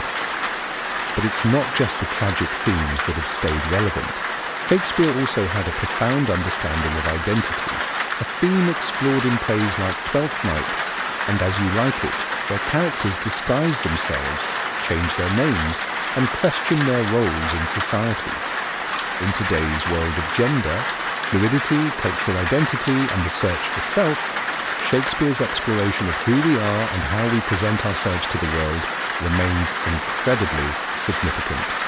The idea that our identity is fluid, that we are not defined by the roles society assigns to us, is a message that resonates deeply with modern audiences. And perhaps most importantly, Shakespeare's works touch on the universal search for meaning, the search for purpose, for truth, and for justice. From the moral questions posed in King Lear to the philosophical musings of Hamlet, Shakespeare's characters are often caught in moments of existential crisis, questioning the very nature of life. In today's world, with so many uncertainties, economic challenges, and moral dilemmas, Shakespeare's exploration of the search for meaning speaks to our deepest fears and desires. What is the purpose of life? How do we navigate a world that often seems chaotic and unjust? These questions are as relevant now as they were in Shakespeare's time. But how does this all tie together? Why do these themes continue to have such lasting power? It's because Shakespeare's plays tap into something deeply human. They explore the complexity of human emotion and behavior in a way that transcends time and place. His characters are flawed, they are complicated, and they make choices that lead to both glorious victories and tragic downfalls. Shakespeare understood that life is not just about triumphs and happy endings, it's about the choices we make, the consequences of those choices, and the internal struggles we face in trying to understand ourselves and the world around us. In fact, Shakespeare's works have been adapted, reimagined, and retold in countless forms, from modern movies to contemporary stage productions. Why? Because his themes remain as fresh and resonant as ever. We continue to see ourselves in the characters he created, and we continue to grapple with the same issues of love, jealousy, betrayal, ambition, and the search for meaning as we look at the world today. Whether we are dealing with the complexities of relationships, the destructive forces of ambition, or the search for identity, we can find parallels in Shakespeare's works. His ability to capture the essence of humanity has made his plays as relevant today as they were when they were first performed. In fact, Shakespeare's legacy is more than just the characters and stories he created. It is the eternal truth that the struggles of the human heart, mind, and soul are timeless. So, the next time you read a Shakespeare play or watch one performed, take a moment to reflect on the enduring relevance of the themes within. The complexities of love, ambition, identity, and betrayal are not just relics of the past. They are the very fabric of our lives today, connecting us to the universal human experience that Shakespeare understood so well. Shakespeare's influence. In literature and the arts, imagine a world where the written word was suddenly stripped of its depth and complexity, where plays were nothing but simple dialogues and stories, lacked the rich layers of human experience that we so often take for granted today. That world would be incomplete without the indelible mark left by one man, William Shakespeare. His influence on literature and the arts is not merely a matter of history, it is a force that continues to shape the very fabric of modern storytelling, drama and even popular culture. But just how far does Shakespeare's influence extend, and why does it still cast such a powerful shadow over the arts, even centuries after his death? To understand Shakespeare's influence, we must look at how his works transformed the world of literature. Before Shakespeare, the playwright's craft was largely confined to straightforward stories with predictable plots. But Shakespeare didn't simply tell stories, he elevated them. His ability to create complex characters, multi-layered narratives, and deep psychological conflict transformed the stage and brought a new level of sophistication to storytelling. Through his plays, Shakespeare introduced themes that resonated far beyond the boundaries of Elizabethan England, themes that still permeate modern literature. Take, for instance, his unparalleled use of language. Shakespeare had an almost supernatural command of the English language, bending it to his will to express everything from the deepest of sorrows to the highest of joys. His innovative use of metaphor, imagery, and wordplay has influenced countless writers, poets, and dramatists across the ages. Shakespeare invented words and phrases that are now embedded in our everyday speech. Expressions like break the ice, wild goose chase, and heart of gold have become part of the English lexicon, proof of his lasting influence on the way we communicate. His character development was revolutionary. Unlike the one-dimensional figures of earlier plays, Shakespeare's characters are richly complex and deeply human. From the tortured Hamlet to the ambitious Macbeth, the jealous Othello to the tragic Lear, Shakespeare's characters struggle with emotions and dilemmas that are universally relatable. It is this emotional depth that has inspired generations of writers to create characters who are complex, flawed, and capable of profound transformation. His works have provided the blueprint for modern character-driven narratives in literature and film, but Shakespeare's influence doesn't stop at literature. His impact extends far beyond the written word into the world of theatre and film. The theatrical conventions he established in his plays have become the foundation upon which much of modern drama is built. The soliloquy, a dramatic speech delivered by a character alone on stage, is one of Shakespeare's innovations. These moments of introspection, where characters reveal their innermost thoughts and conflicts, have become a hallmark of modern theatre and continue to influence playwrights. Today, Shakespeare's impact on film is equally profound. Many of the most iconic Hollywood movies have drawn inspiration from Shakespeare's works, whether in direct adaptations or in works that borrow themes, characters, or structures from his plays. For example, West Side Story, one of the most famous musicals of the 20th century, is based on Shakespeare's Romeo and Juliet. Even in films like The Lion King, we see echoes of Hamlet in the story of a young prince who must come to terms with the death of his father and take his rightful place as king. It's not just Hollywood that's drawn from Shakespeare's well of inspiration. His influence reaches across the globe, touching the arts in countless forms. The works of Shakespeare have been translated into every major language, allowing audiences worldwide to experience the power and beauty of his stories.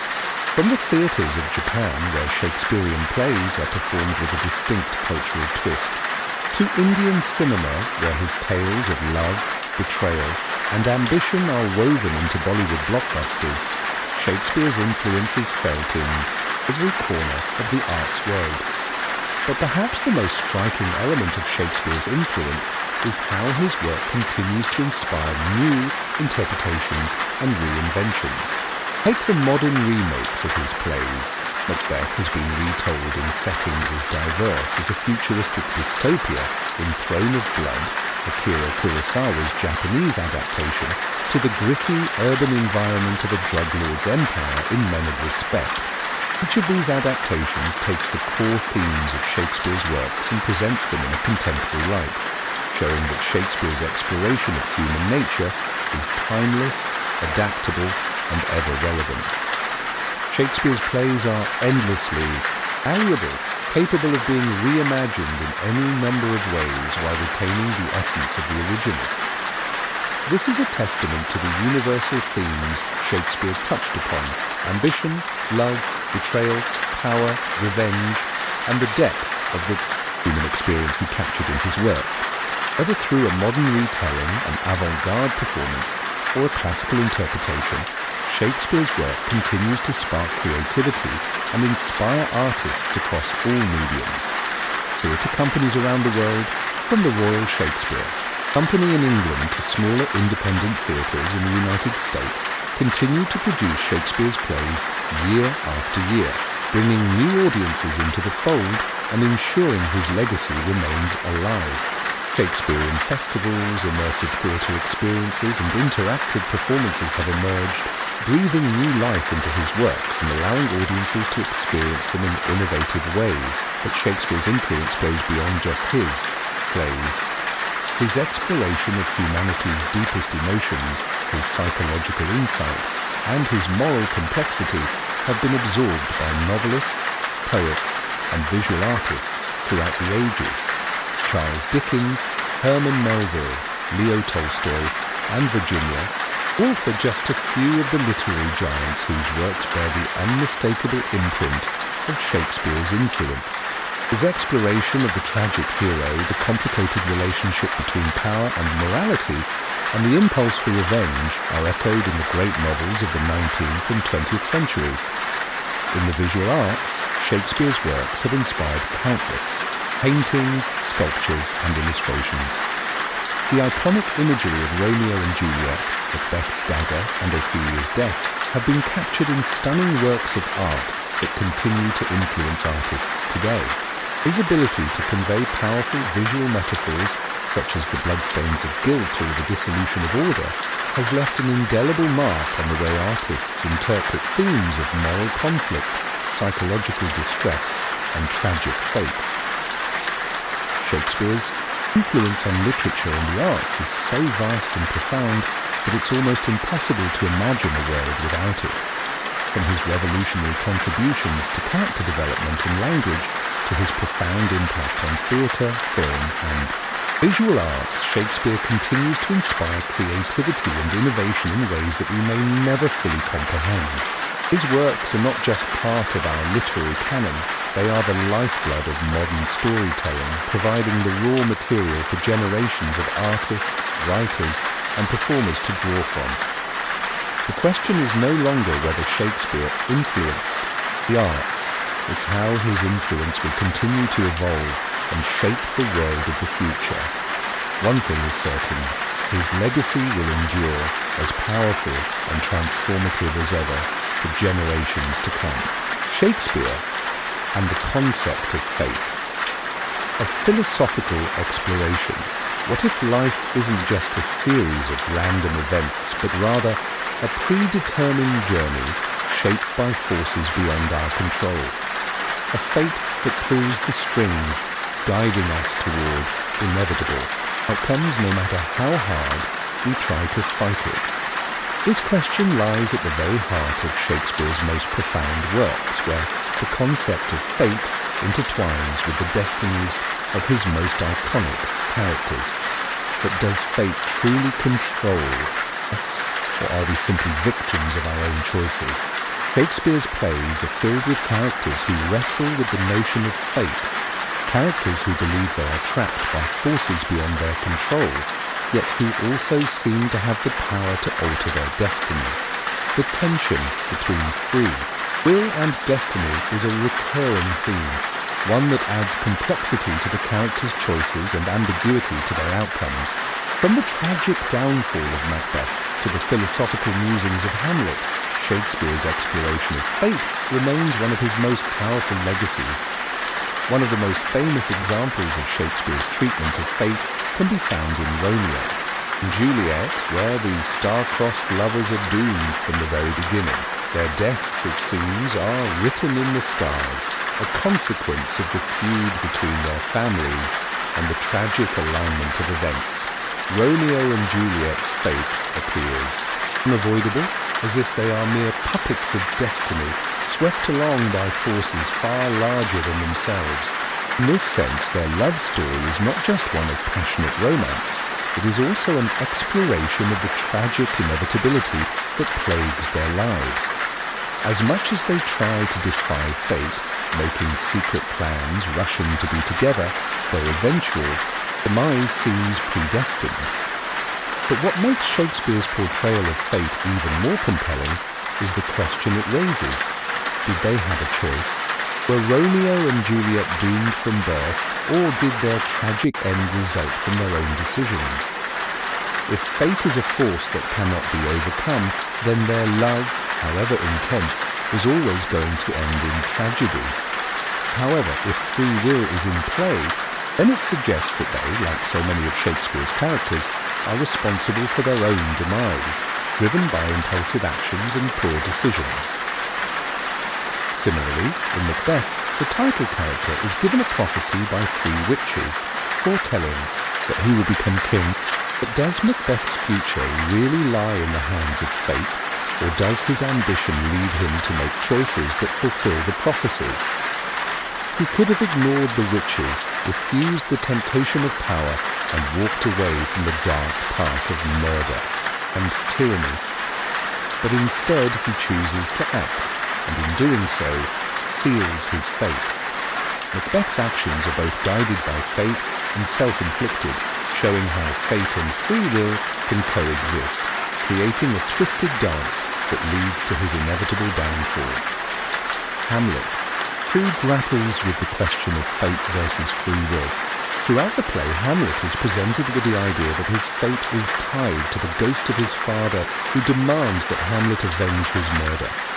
Hamlet's struggle is not just with the ghost's demand, but with the realization that he has been chosen for a task that is beyond his control. But Hamlet also struggles to make his own decisions, wavering between action and inaction, questioning his fate at every turn. Ultimately, Hamlet's tragic end, the death of his family, his own demise, is the result of both the inevitability of fate and his own inability to act decisively.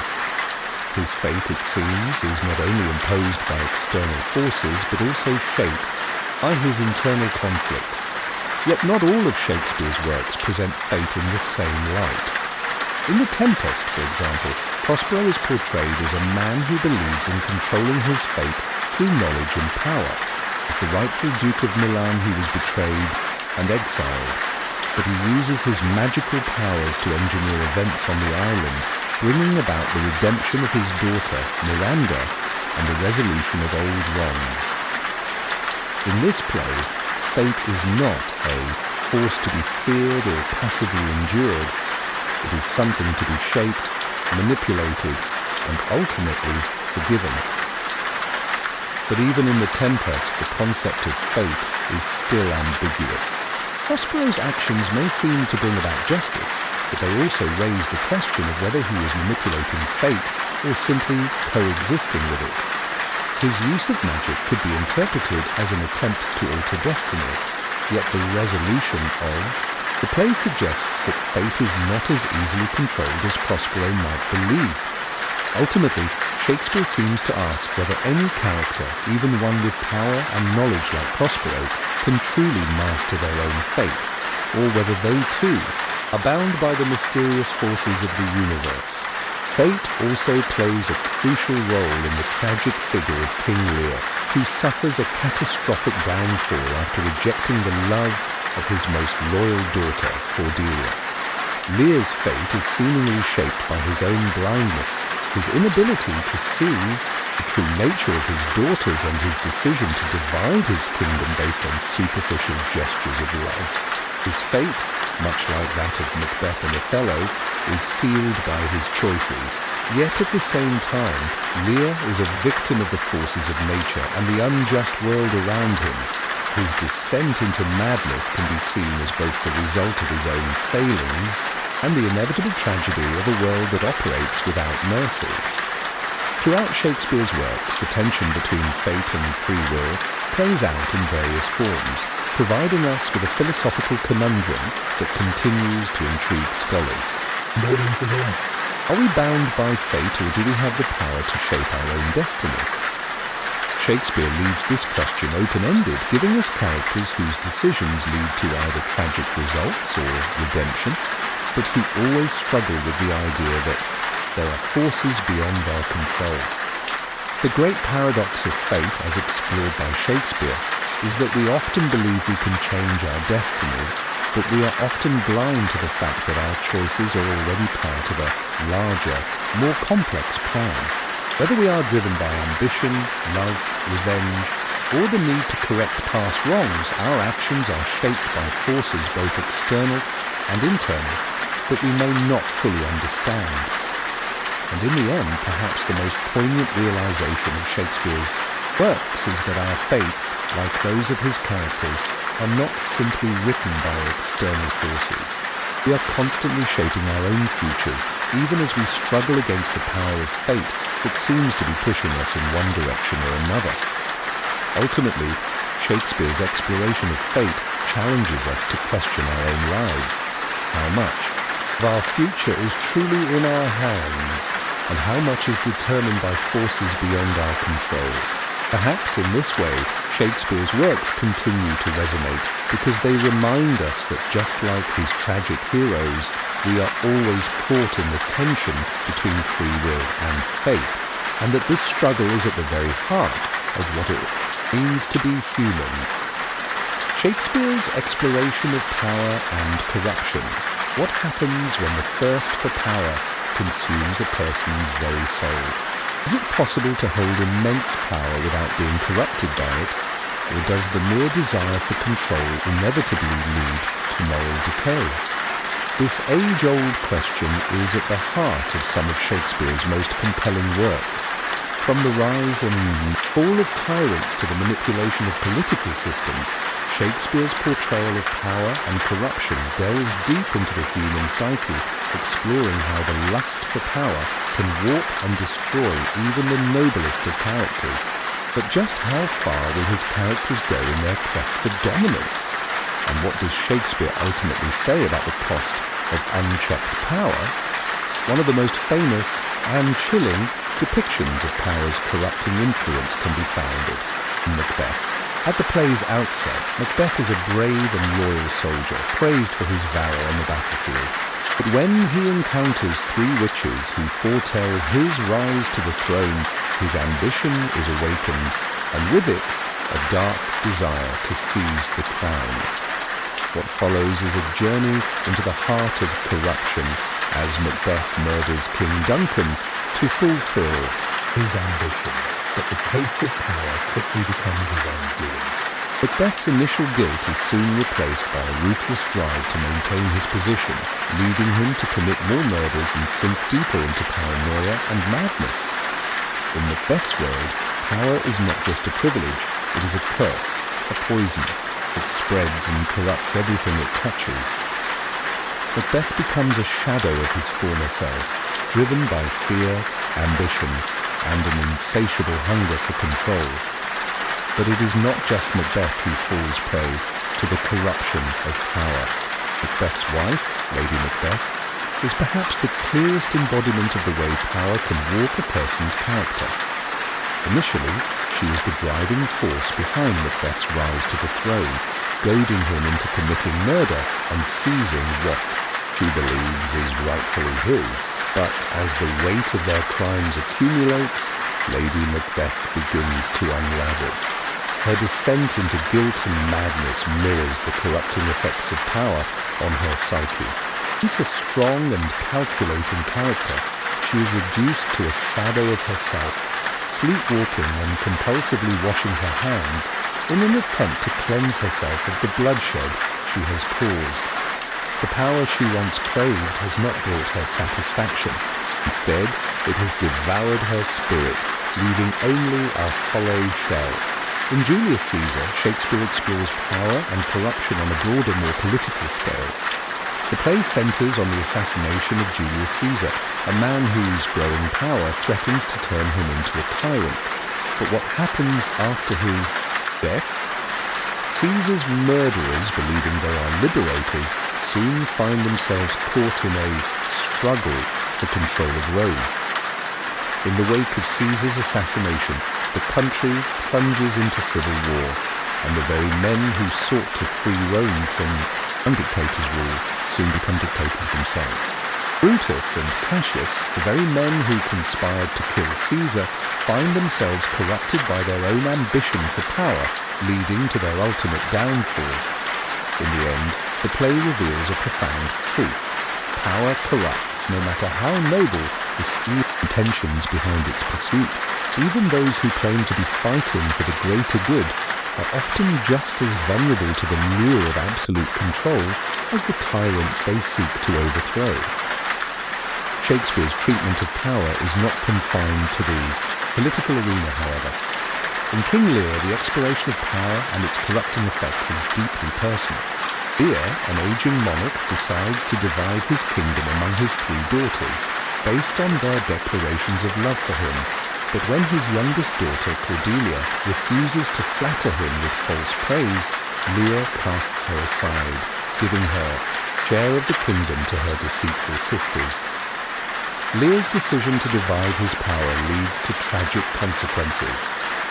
As he loses his grip on power, Lear is subjected to the same betrayal and corruption that he himself inflicted upon others. His once great authority slips away, and he is left alone, mad and destitute.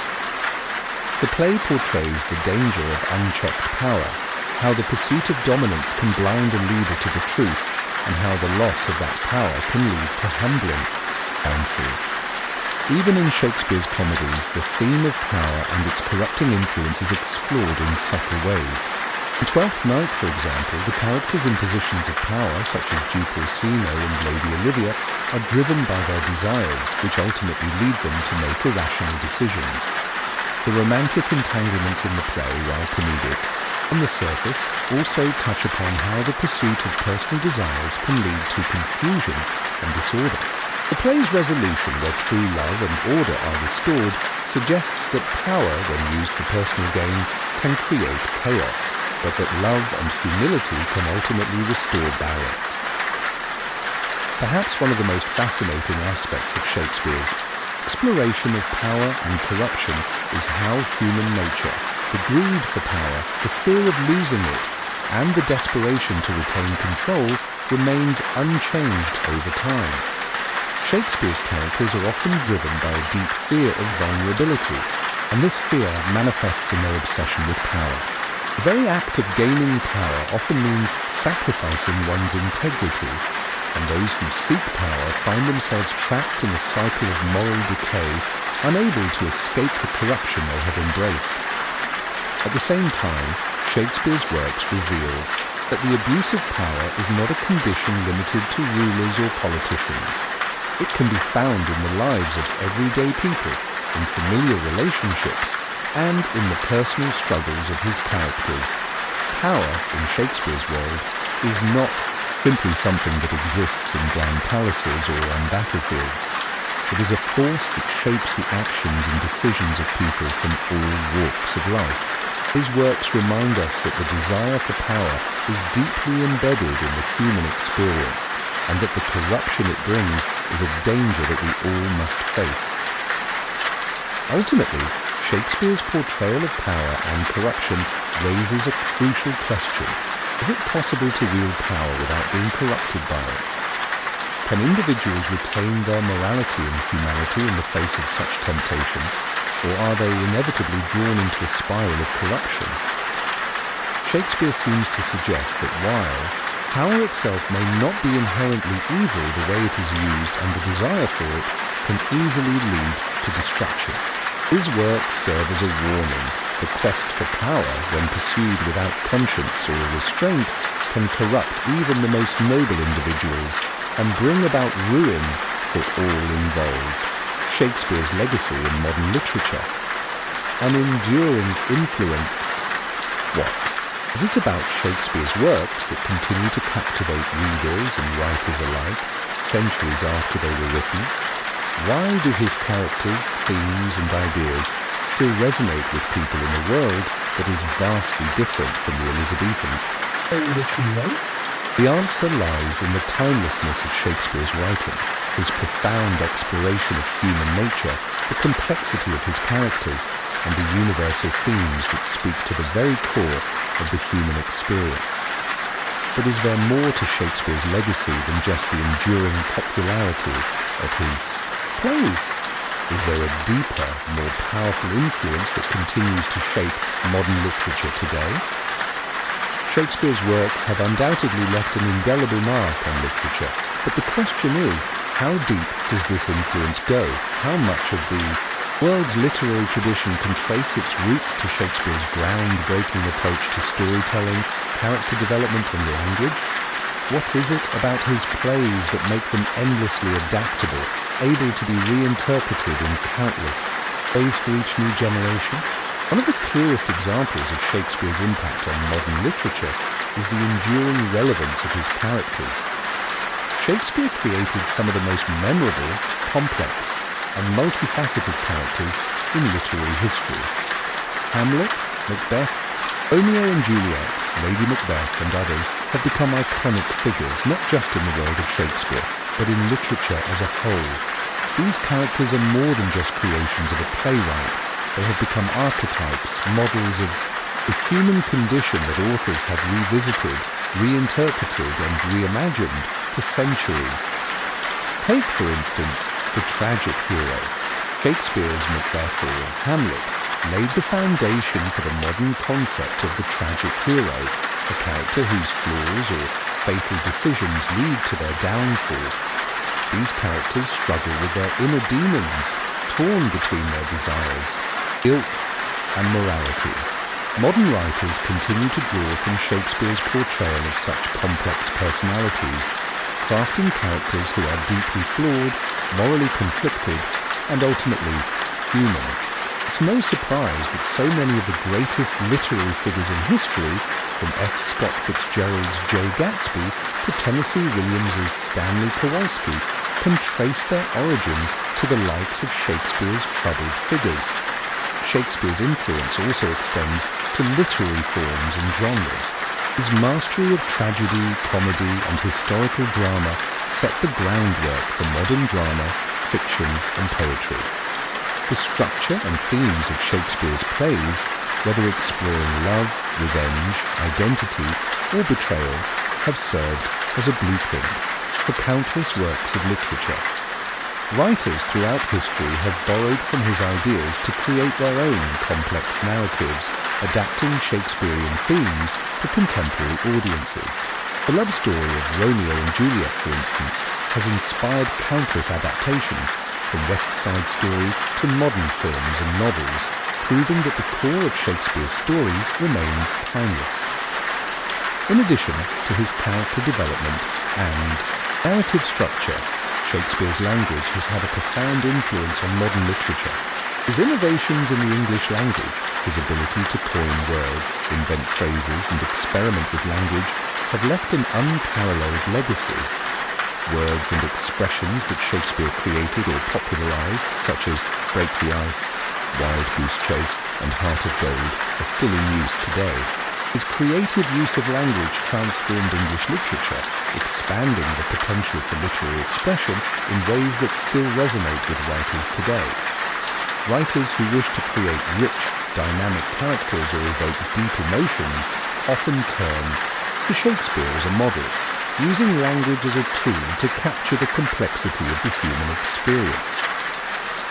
Perhaps one of the most profound ways Shakespeare's legacy has affected modern literature is through the concept of adaptation.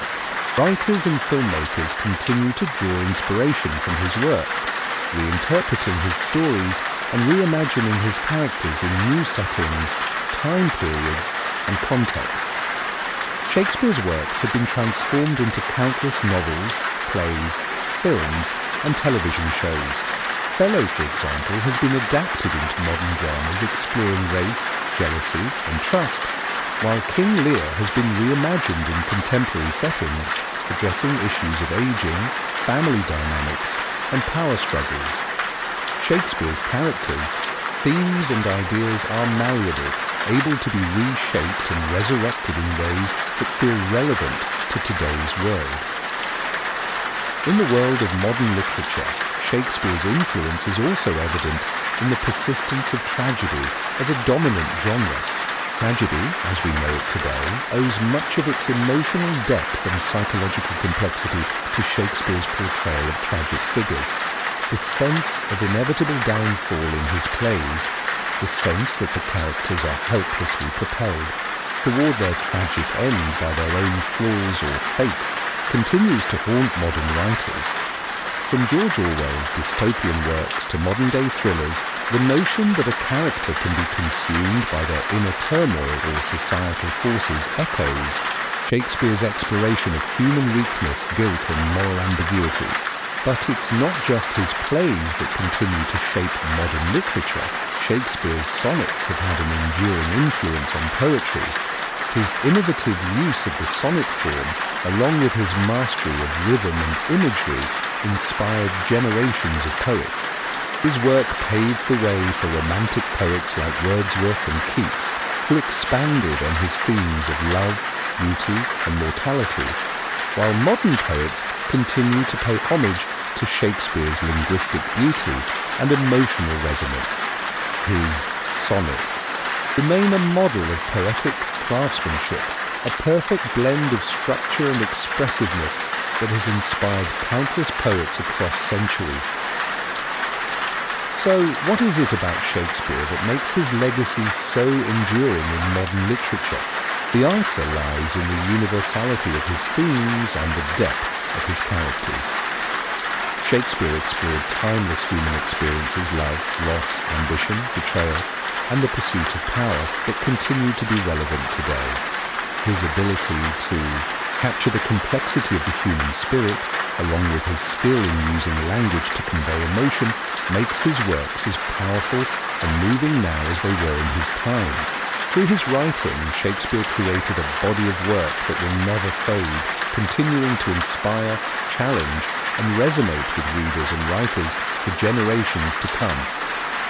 The influence of Shakespeare on modern theatre and film. How does a playwright who lived over 400 years ago continue to shape the entertainment we experience today? How is it possible for the works of a man who never even saw the modern world to still have such a profound impact on contemporary theatre and film? The answer lies in the timelessness of Shakespeare's storytelling, his ability to tap into universal human emotions, complex relationships, and enduring themes. His works have not only survived the test of time, but have evolved, influencing the very fabric of modern entertainment. But the question remains, how exactly has Shakespeare's influence transformed theatre and film as we know it today? It begins with the structure of his plays. Shakespeare was a master of dramatic structure, weaving together suspense, tension, and emotional highs and lows to keep audiences on the edge of their seats. His use of tragic heroes, mystery, and unexpected twists still provides the blueprint for contemporary playwrights and filmmakers. The suspenseful unfolding of Macbeth's ambition, the emotional unraveling of King Lear, and the forbidden love of Romeo and Juliet offer timeless formulas that modern creators continually revisit.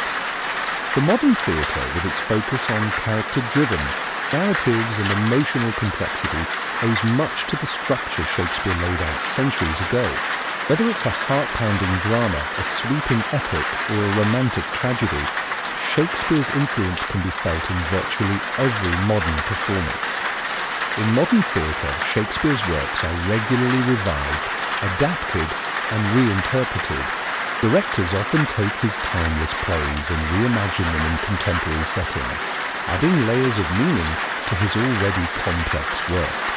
For example, West Side Story, based on Romeo and Juliet, remains a classic retelling of Shakespeare's story of love and tragedy in an entirely new context, New York City in the 1950s. The themes of forbidden love, family conflict, and violence resonate just as strongly in this modern adaptation as they did in the original play. These reinterpretations are not just limited to musicals or comedies, they span genres and formats, making Shakespeare's works endlessly adaptable to our changing times. It's this universal appeal and flexibility that ensures his continued presence on stage no matter how much time has passed. But Shakespeare's influence stretches far beyond just adaptations. His plays also transform how modern theatre is staged and performed. Consider the innovative use of language in his plays. Shakespeare's ability to express deep, human emotions through rich, multi-layered dialogue has influenced modern playwrights, who now seek to craft words that move audiences. Think of the monologues in Death of a Salesman or the inner struggles in Hamlet. Shakespeare's characters are often caught in internal conflict, torn between competing emotions and desires. And this emotional complexity has been adopted by only two stern playwrights who create similarly conflicted characters that audiences can empathize with. And it doesn't end with the stage. Shakespeare's legacy is everywhere in the world of film. Many of the greatest movies ever made are either direct adaptations of Shakespeare's plays or are inspired by his themes, structure, and characters. Take The Lion King, for example. While it may seem like a children's animated film, it draws heavily from Hamlet.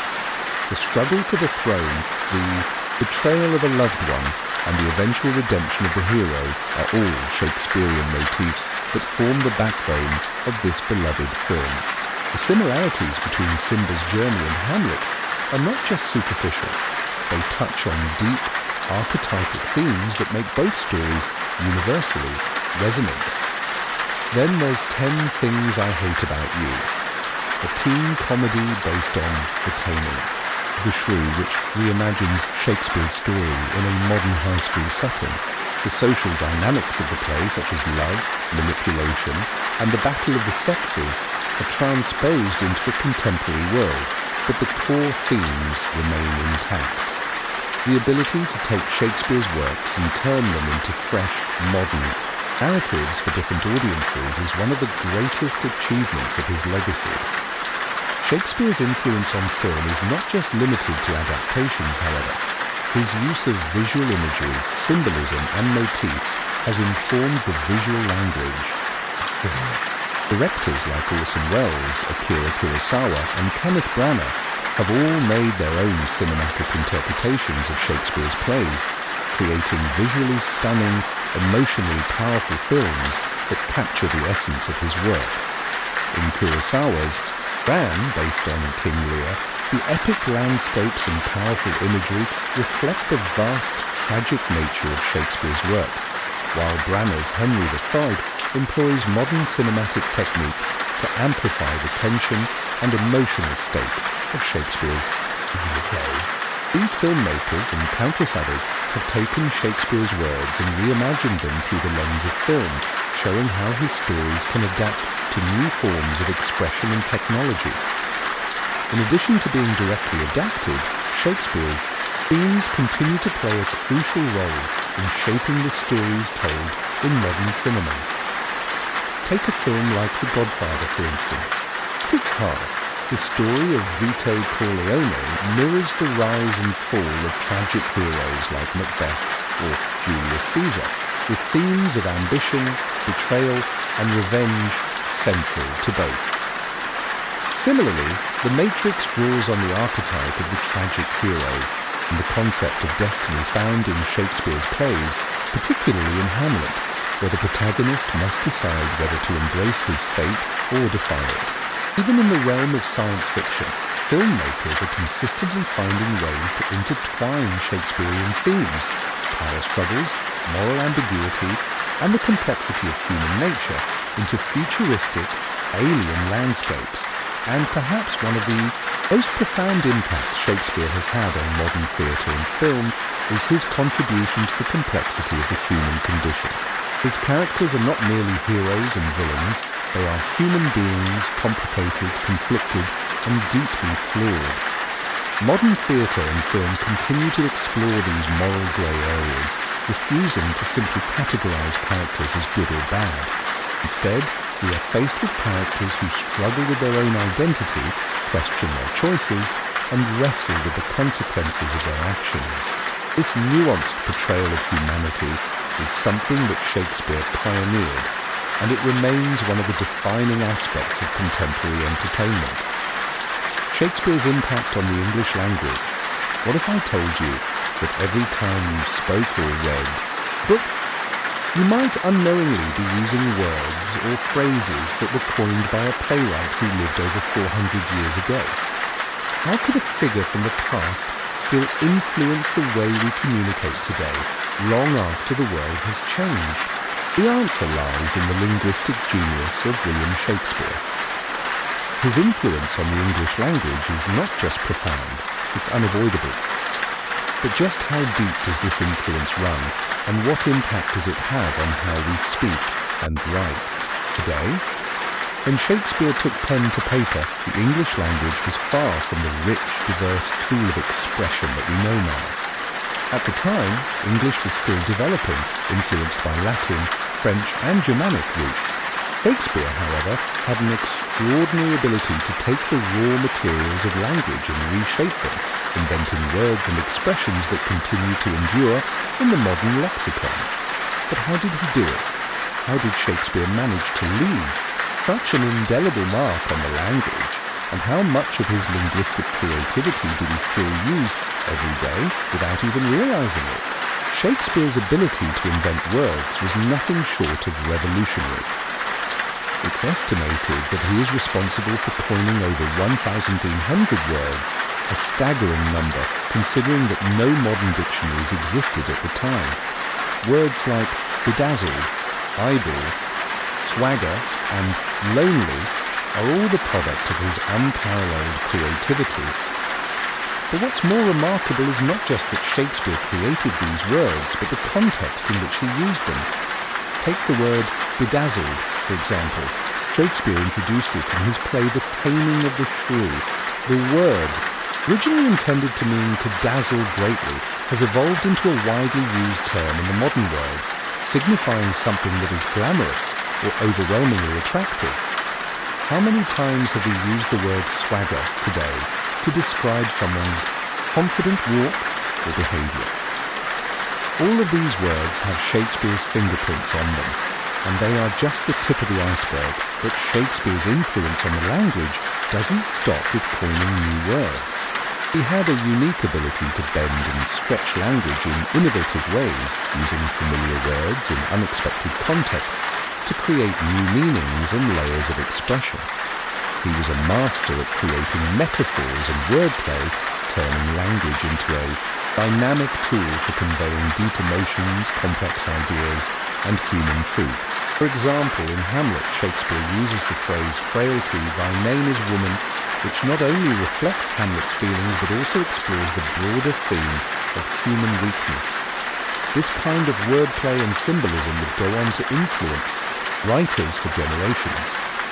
Moreover, Shakespeare was a pioneer in the use of idiomatic expressions, phrases that have become so ingrained in our speech that we no longer think twice about them. Phrases like break the ice, wild goose chase, and the game is up were all popularized by Shakespeare, but how many people today truly realize that these expressions originated from his plays? Their simplicity and universality make them timeless, capturing emotions and situations in just a few words. The ability to convey so much with so little is one of the reasons Shakespeare's language continues to resonate. But the most astonishing thing about Shakespeare's influence is how his words have evolved over time. Take the word manager. Today, we use it to describe someone who oversees or controls a business or team, but Shakespeare used it in A Midsummer Night's Dream to mean someone who directs or conducts an event. Over time, the definition shifted to become more specific, but the concept remained intact. This ability to redefine words, to breathe life into them, is a hallmark of Shakespeare's influence on the language. He crafted words to fit the ever-changing dynamics of human interaction, creating terms and expressions that were as flexible as the language itself. His use of poetic devices like alliteration, rhyme, and iambic pentameter also had a significant impact on the rhythm and cadence of English. By utilizing these techniques, Shakespeare transformed language from mere communication into a form of art, giving every phrase weight and significance. His soliloquies and monologues in particular showcase the musicality of language, using rhythm to convey emotion and introspection in a way that was unprecedented for his time. Writers and poets who followed him adopted these techniques, and the beauty of his verse continues to influence contemporary poetry and songwriting.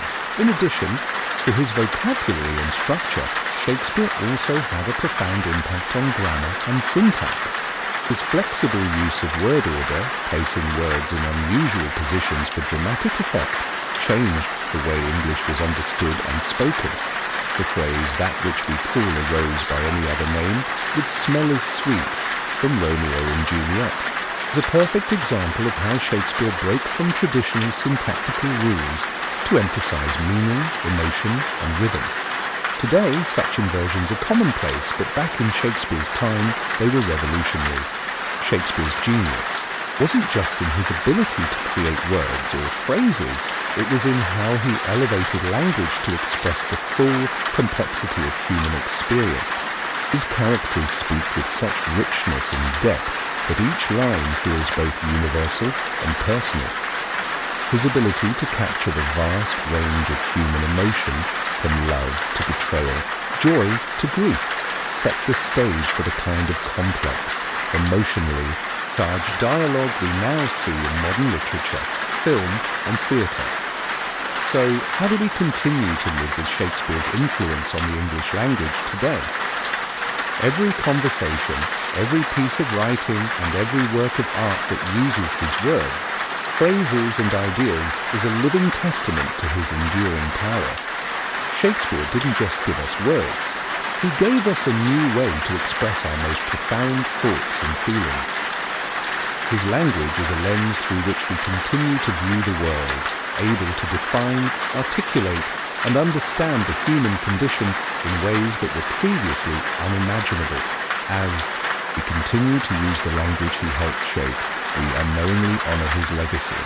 The next time you find yourself speaking in metaphors or using a Shakespearean phrase, remember, it's not just language you're using, it's the continuation of a legacy that has been alive for centuries.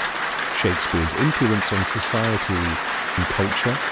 Imagine a world where a playwright's words have the power to shape entire societies, reflect cultural values, and even influence politics. A world where the voice of a single man could transcend time and geography, affecting everything, from social norms to popular entertainment. It might sound too grand to be true, but when it comes to William Shakespeare, it's an undeniable reality. His influence on society and culture is so profound that it continues to echo through the institutions, conversations, and art forms that define our lives today. But the question remains, how did one individual become such an integral part of the fabric of human culture? How did his plays, penned in a time so distant, manage to shape society's values, its morals, and its perspectives on everything from love to power? It starts with the very essence of Shakespeare's work, his ability to reflect and question the core of human existence. His plays are more than just stories. They are mirrors held up to the world around him, reflecting the political tensions, moral dilemmas, and human struggles of his time. Shakespeare's exploration of topics like love, jealousy, power, betrayal, and revenge resonates with society because these issues are timeless. They transcend generations, touching the very soul of human experience. His portrayal of ambition in Macbeth, the complexities of love in Romeo and Juliet, and the moral decay of society in Hamlet weren't just relevant in his day, they struck, chord with audiences across centuries, inviting them to examine their own beliefs and behaviours. At the heart of Shakespeare's cultural influence is his ability to elevate ordinary lives into timeless stories. Characters like Othello, Hamlet and Macbeth are more than just fictional creations. They are representations of the human condition, each struggling with the complex forces of fate, choice and consequence. Shakespeare's plays show us how individuals are shaped by society, but also how society is shaped by the actions of individuals. This dynamic relationship between the self and the collective is a theme that continues to dominate modern discussions of identity and society. Whether we're talking about the role of women, the class struggle, or the rise of populism, Shakespeare's works give us a language and framework to engage with these issues today. Shakespeare's influence extends far beyond the walls of the theatre. His works have shaped the very language of politics. Take, for example, the infamous phrase "et tu, Brute" from Julius Caesar.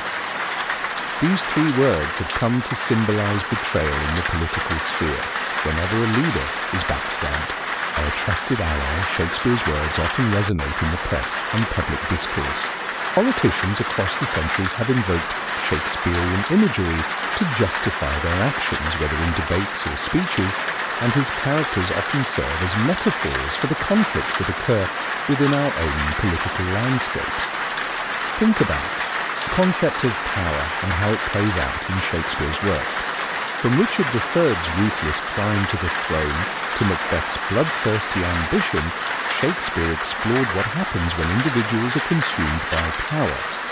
These timeless stories have created a framework for society to view the corrupting influence of power, inspiring political commentary and discussions about leadership throughout history. Shakespeare's characters show us that the desire for power is unpredictable, dangerous, and often leads to self-destruction. The implications of this message are still visible in modern political dynamics, where power is often associated with moral compromise and sacrifices of integrity. But Shakespeare's reach doesn't stop at politics, it stretches into the arts, literature, and popular culture, where his influence is everywhere. Today, artists and writers still look to Shakespeare's works for inspiration, mining his plays for ideas, themes, and motifs. Take the Hollywood industry. Countless films and shows borrow from Shakespeare's narrative structures and character archetypes. His influence is apparent in genres as varied as sci-fi, romantic comedies, and thrillers. For instance, The Godfather draws on the tragic fall of a man consumed by ambition and power, much like Macbeth or King Lear. Similarly, films like The Lion King echo the themes of succession, betrayal, and redemption seen in Hamlet. These stories continue to permeate modern media because Shakespeare gave them a universal resonance that makes them eternally relevant. Even in the realm of popular culture, Shakespeare's influence cannot be denied. His iconic quotes have seeped into the everyday language, from "all the world's a stage" to be or not to be, phrases that are so widely recognized that they have become part of our cultural lexicon. These words have the power to transcend their original context and have taken on new meanings in contemporary culture. Whether used in advertising, social media, or casual conversation, Shakespeare's words continue to resonate, underscoring the timeless nature of his ideas. Moreover, Shakespeare's impact on education is immense. His plays are taught worldwide in schools, shaping how generations view literature, language, and even history. Students learn not just about the structure of his works, but about the human condition and how his plays serve as windows into the cultures of the time. His works provide a framework for teaching critical thinking, moral reasoning, and social commentary, ensuring that his influence will continue to be felt for generations to come. And then there's Shakespeare's influence on the arts, particularly theatre. His plays set the standard for the modern theatre, with his deep understanding of character development, emotional complexity, and dramatic tension, serving as the foundation for contemporary storytelling. Directors, actors, and playwrights still look to Shakespeare's techniques when crafting modern plays and performances. His exploration of human emotions, social structures, and the complexities of relationships continues to guide the artistic world. In short, Shakespeare didn't just write plays, he shaped the very culture in which we live. From the way we speak to the way we view politics, art, and society, his influence has left an indelible mark on everything around us. And as long as his works continue to be performed, studied, and quoted, Shakespeare's impact on society and culture will remain as profound as ever. But the real question is, how will his influence continue to evolve in the future? And as we move forward, will we continue to find new ways to connect with the timeless truths embedded in his work? Shakespeare's tragedies, a window into human nature. What is it about Shakespeare's tragic plays that continues to captivate audiences and readers even centuries after they were written? Could it be that the terrible fates that befall his characters resonate with something deeper within us, something more universal than we realize? When you think about it, his tragedies aren't just about death or destruction, they are about human nature at its most vulnerable and unpredictable. But why do these plays still hold such power over us? Why does the misery and chaos of characters like Macbeth, King Lear, and Othello seem so familiar, even in today's world? Shakespeare's tragic plays give us a unique window into the human soul. They expose the raw, untamed emotions and internal battles that we all face: greed, ambition, jealousy, love, and betrayal. These universal feelings, which were just as prominent in Shakespeare's time as they are in ours, are not shied away from in his tragedies. Instead, they are magnified to the point where they take on a life of their own, turning his characters into symbols of the very aspects of human nature that we try to hide, avoid, or suppress.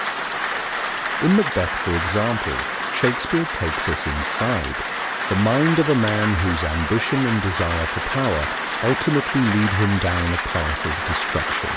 It is his internal struggle between his moral conscience and his insatiable thirst for power that makes Macbeth's fall from grace so devastating. How many of us have been faced with a choice that tested our values or led us to question our very moral compass? Shakespeare invites us to witness this internal conflict unfold, and in doing so, he taps into the most vulnerable aspects of human nature: the desire for success, the temptation of power, and the fear of failure. Macbeth's ultimate destruction serves as a reminder that unchecked ambition can consume us, and that the consequences of pursuing power at any cost are often fatal. Then there's Othello, where Shakespeare explores the destructive force of jealousy. Iago's manipulation of Othello, leading him to believe that his wife, Desdemona, has been unfaithful, becomes a powerful reflection of how easily insecurity and envy can twist a person's mind. We all know the feeling of jealousy, that gnawing sense that someone is slipping away from us. Shakespeare shows how that emotion, unchecked and left to grow unchecked, can lead to devastating consequences.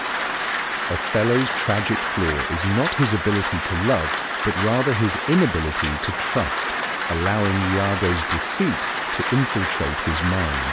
The tragedy lies not just in his actions, but in the fact that Othello's jealousy ultimately blinds him to the truth, leading to his destruction and the death of those he loves most. And then there is King Lear, a play that delves into the fragility of the human mind and the deception of pride. Lear's downfall is a tragic exploration of human frailty, both mental and emotional. At the heart of the play is Lear's inability to perceive the truth about the world around him and the people closest to him, His vanity and pride blind him to the loyalty of his daughter Cordelia, and his decision to divide his kingdom based on flattery rather than true love sets off a chain of events that leads to madness and death.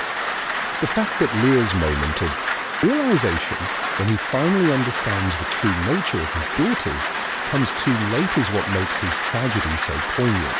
It serves as a harsh reminder that pride and self-delusion can blind us to the things that matter most, and that human beings are all too vulnerable to the forces of their own egos. What makes these tragedies so compelling and so undeniably relatable is the way in which Shakespeare captures human nature in its rawest form. His tragic characters are not superhuman. They are flawed, deeply imperfect individuals driven by emotions that we too experience in our daily lives: ambition, jealousy, pride, love. These are not just themes of Shakespeare's tragedies, they are the fuel that drives his characters' fates.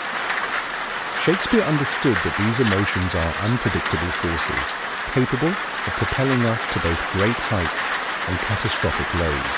And in his tragedies, he doesn't just show us the consequences of those emotions, he lets us feel them, experience them from within, so that we too can glimpse the dark corners of our own heart.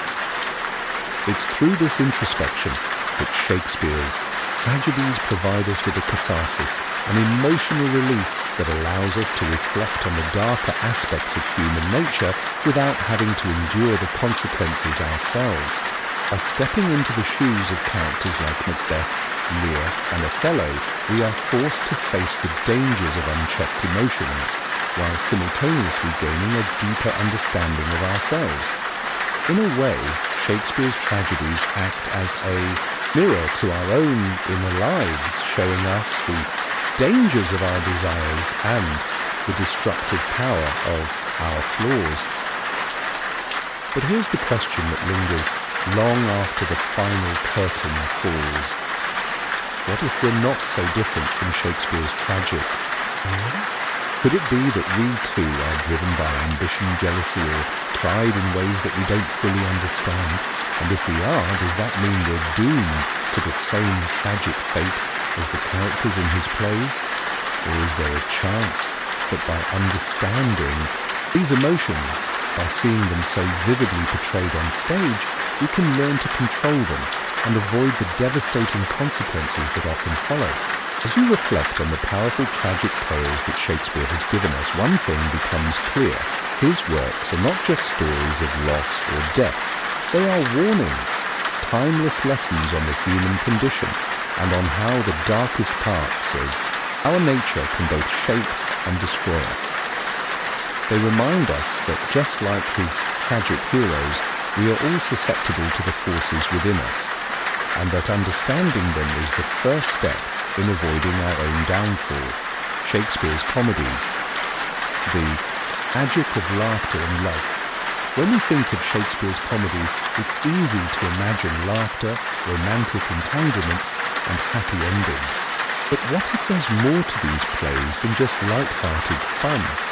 What if the joyful laughter and whimsical romance that fill the pages of his comedies are just the surface, hiding something deeper, something far more complex and revealing? About human relationships and society, Shakespeare's comedies are not just about entertainment. They are about the mysteries of love, the unpredictability of human behavior, and the power of transformation. But beneath the humor, there's always a lingering question. What makes love and laughter so powerful? And why, even centuries after they were written, do these comedies still resonate so deeply with us? Take, for instance, A Midsummer Night's Dream. On the surface, it's a tale of fairies, love potions, and mischief. But what if the true magic of the play lies not in the fantastical elements, but in how it reveals the chaos and unpredictability of love? At the heart of this play, Shakespeare explores how love can make us do things that defy all logic, how it can transform people and even cause them to behave in the most irrational ways. The tangled relationships in the forest, Lysander, Hermia, Helena, and Demetrius, show us how miscommunication, jealousy, and unrequited love can lead to moments of absurdity and confusion. But through all the chaos, love ultimately prevails, and the couples are reunited, reinforcing the idea that true love is capable of overcoming any obstacle. Yet what remains hidden beneath this seemingly carefree narrative is the underlying question of why we pursue love so desperately, even when it defies reason, logic, and our own well-being. Then there's Twelfth Night, one of Shakespeare's most beloved comedies where love, disguise, and mistaken identity create a delightful mix of confusion and romance. Viola, disguised as Cesario, falls in love with Duke Orsino, who in turn is in love with Lady Olivia, who then falls in love with Cesario, unaware that Viola is the object of her affections. The comedic confusion reaches its peak when all the characters finally come face to face with their true feelings, revealing a world where love is often hidden beneath layers of misunderstanding and disguises. But what if Shakespeare's portrayal of this confusion is more than just a series of comedic moments? What if it's a metaphor for how love is often veiled, how it can sometimes be elusive and difficult to understand? In the end, the happy resolution where identities are revealed and love triumphs suggests that true love requires a certain clarity, and yet it's often only when we strip away the layers of illusion that we can truly see what's at the heart of our emotions. Then there's Much Ado About Nothing, a comedy that seems to poke fun at the misunderstandings and foolish pride that often accompany love. The witty banter between Beatrice and Benedict masks a deeper truth, that love is not always a smooth, straightforward path. Their relationship is built on a foundation of sarcasm and mockery, but beneath the playful insults there's a vulnerable longing for connection. In fact, Shakespeare often uses humour to reveal the insecurities and fears that accompany love. Beatrice and Benedict's eventual union is a reminder that true love often involves overcoming pride, letting go of prejudices and being honest with oneself and one's partner. The play raises a provocative question. Can we truly love without first facing our own flaws, or is love only possible when we break down the walls we've built around our hearts? These comedies, with their playful plots and joyful resolutions, are not just about romance and laughter. They are also a reflection of the complexity of human emotions and relationships. Shakespeare's characters are often caught up in comedic misunderstandings, also grapple with deeper questions of identity, self-deception, and truth. By using humour, Shakespeare not only entertained his audiences, but also invited them to reflect on the ways in which they approach love, relationships, and self-understanding. In a world that often feels full of miscommunication, conflict, and uncertainty, Shakespeare's comedies remind us that laughter and love can be powerful forces for transformation. But here's the most intriguing question of all. What does it mean for us today? Are the love and laughter that we seek in our own lives just as elusive, just as tangled in layers of confusion and misunderstanding as the characters in Shakespeare's plays?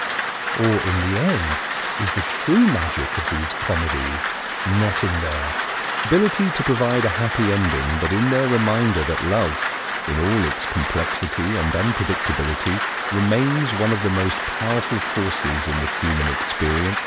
Shakespeare's historical plays. The drama of power and politics.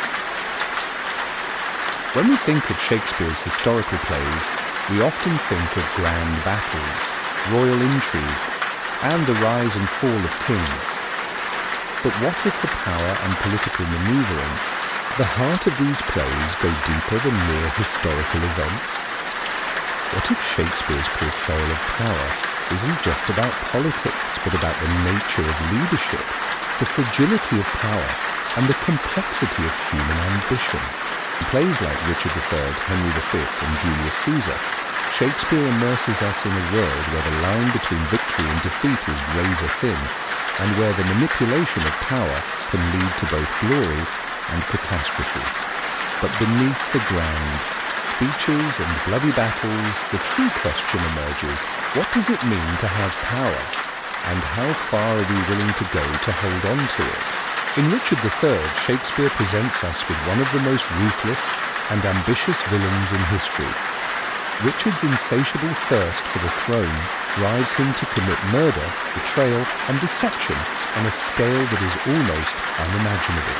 He is a man willing to sacrifice anything and anyone to fulfill his desire for power. But the question that lingers is, what makes Richard's ambition so compelling? Is it simply a lust for power, or is there something more profound about his character? Shakespeare doesn't give us a clear answer. Instead, he presents Richard as both a sympathetic figure, someone whose deformity and ambition drive him to desperate actions, and as a villain whose actions ultimately lead to his own downfall. The play asks us to reflect on the cost of ambition. How far are we willing to go to get what we want? And when we do achieve it, can we truly hold on to it, or is power always slipping through our fingers like sand? Then there's Henry V, a play that explores the glory and complexity of leadership. Henry V is a king who seems to possess everything: charisma, military genius, and the ability to inspire his men to fight for a cause. Yet beneath his outward strength, Henry grapples with the burden of kingship and the moral questions surrounding war. His famous speech before the Battle of Agincourt, in which he calls his soldiers to fight with honor and courage, is both inspiring and haunting, reminding us that even the greatest leaders are often forced to make hard decisions that can Have devastating consequences. Shakespeare portrays Henry as a man who, though revered as a great king, is not immune to the weight of responsibility that comes with power. The play raises a critical question: is leadership truly a path to greatness, or does it come at the cost of sacrificing one's humanity? And what about Julius Caesar? In this play, Shakespeare examines the fragility of political power and the betrayal that often accompanies it.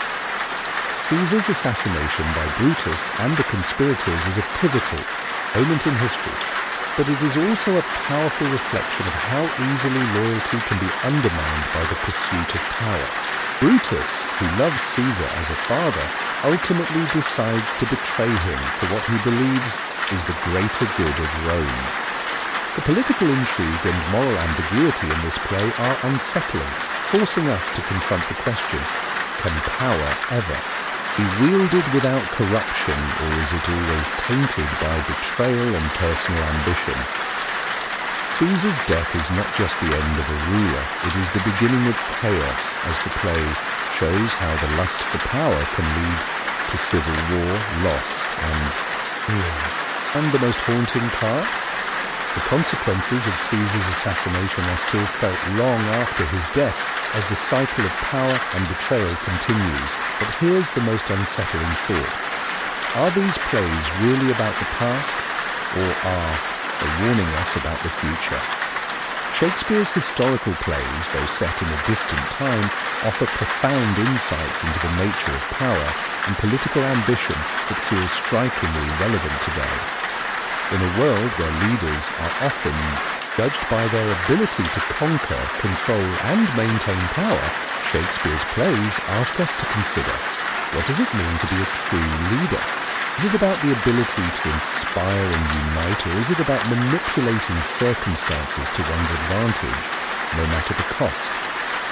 And as we watch the rise and fall of monarchs in Shakespeare's plays, we are reminded of the fragility of power, how can shift in an instant, how those who reach the top may find that the price of power is too steep to pay, and how easily the momentum of history can carry us into uncharted waters. The political drama in these plays doesn't just offer a glimpse into the past, it holds up a mirror to the present and asks us to reflect on our own leaders, our own political systems, and the nature of power itself. Shakespeare's history. Plays are not just about kings and queens, they are about all of us, about the choices we make, the alliances we form, and the costs we pay for power. As we look at the characters of Richard III, Henry V, and Julius Caesar, one thing becomes crystal clear. Shakespeare's view of power is anything but romantic. It is a force that can destroy and corrupt, but also one that can inspire greatness and heroism.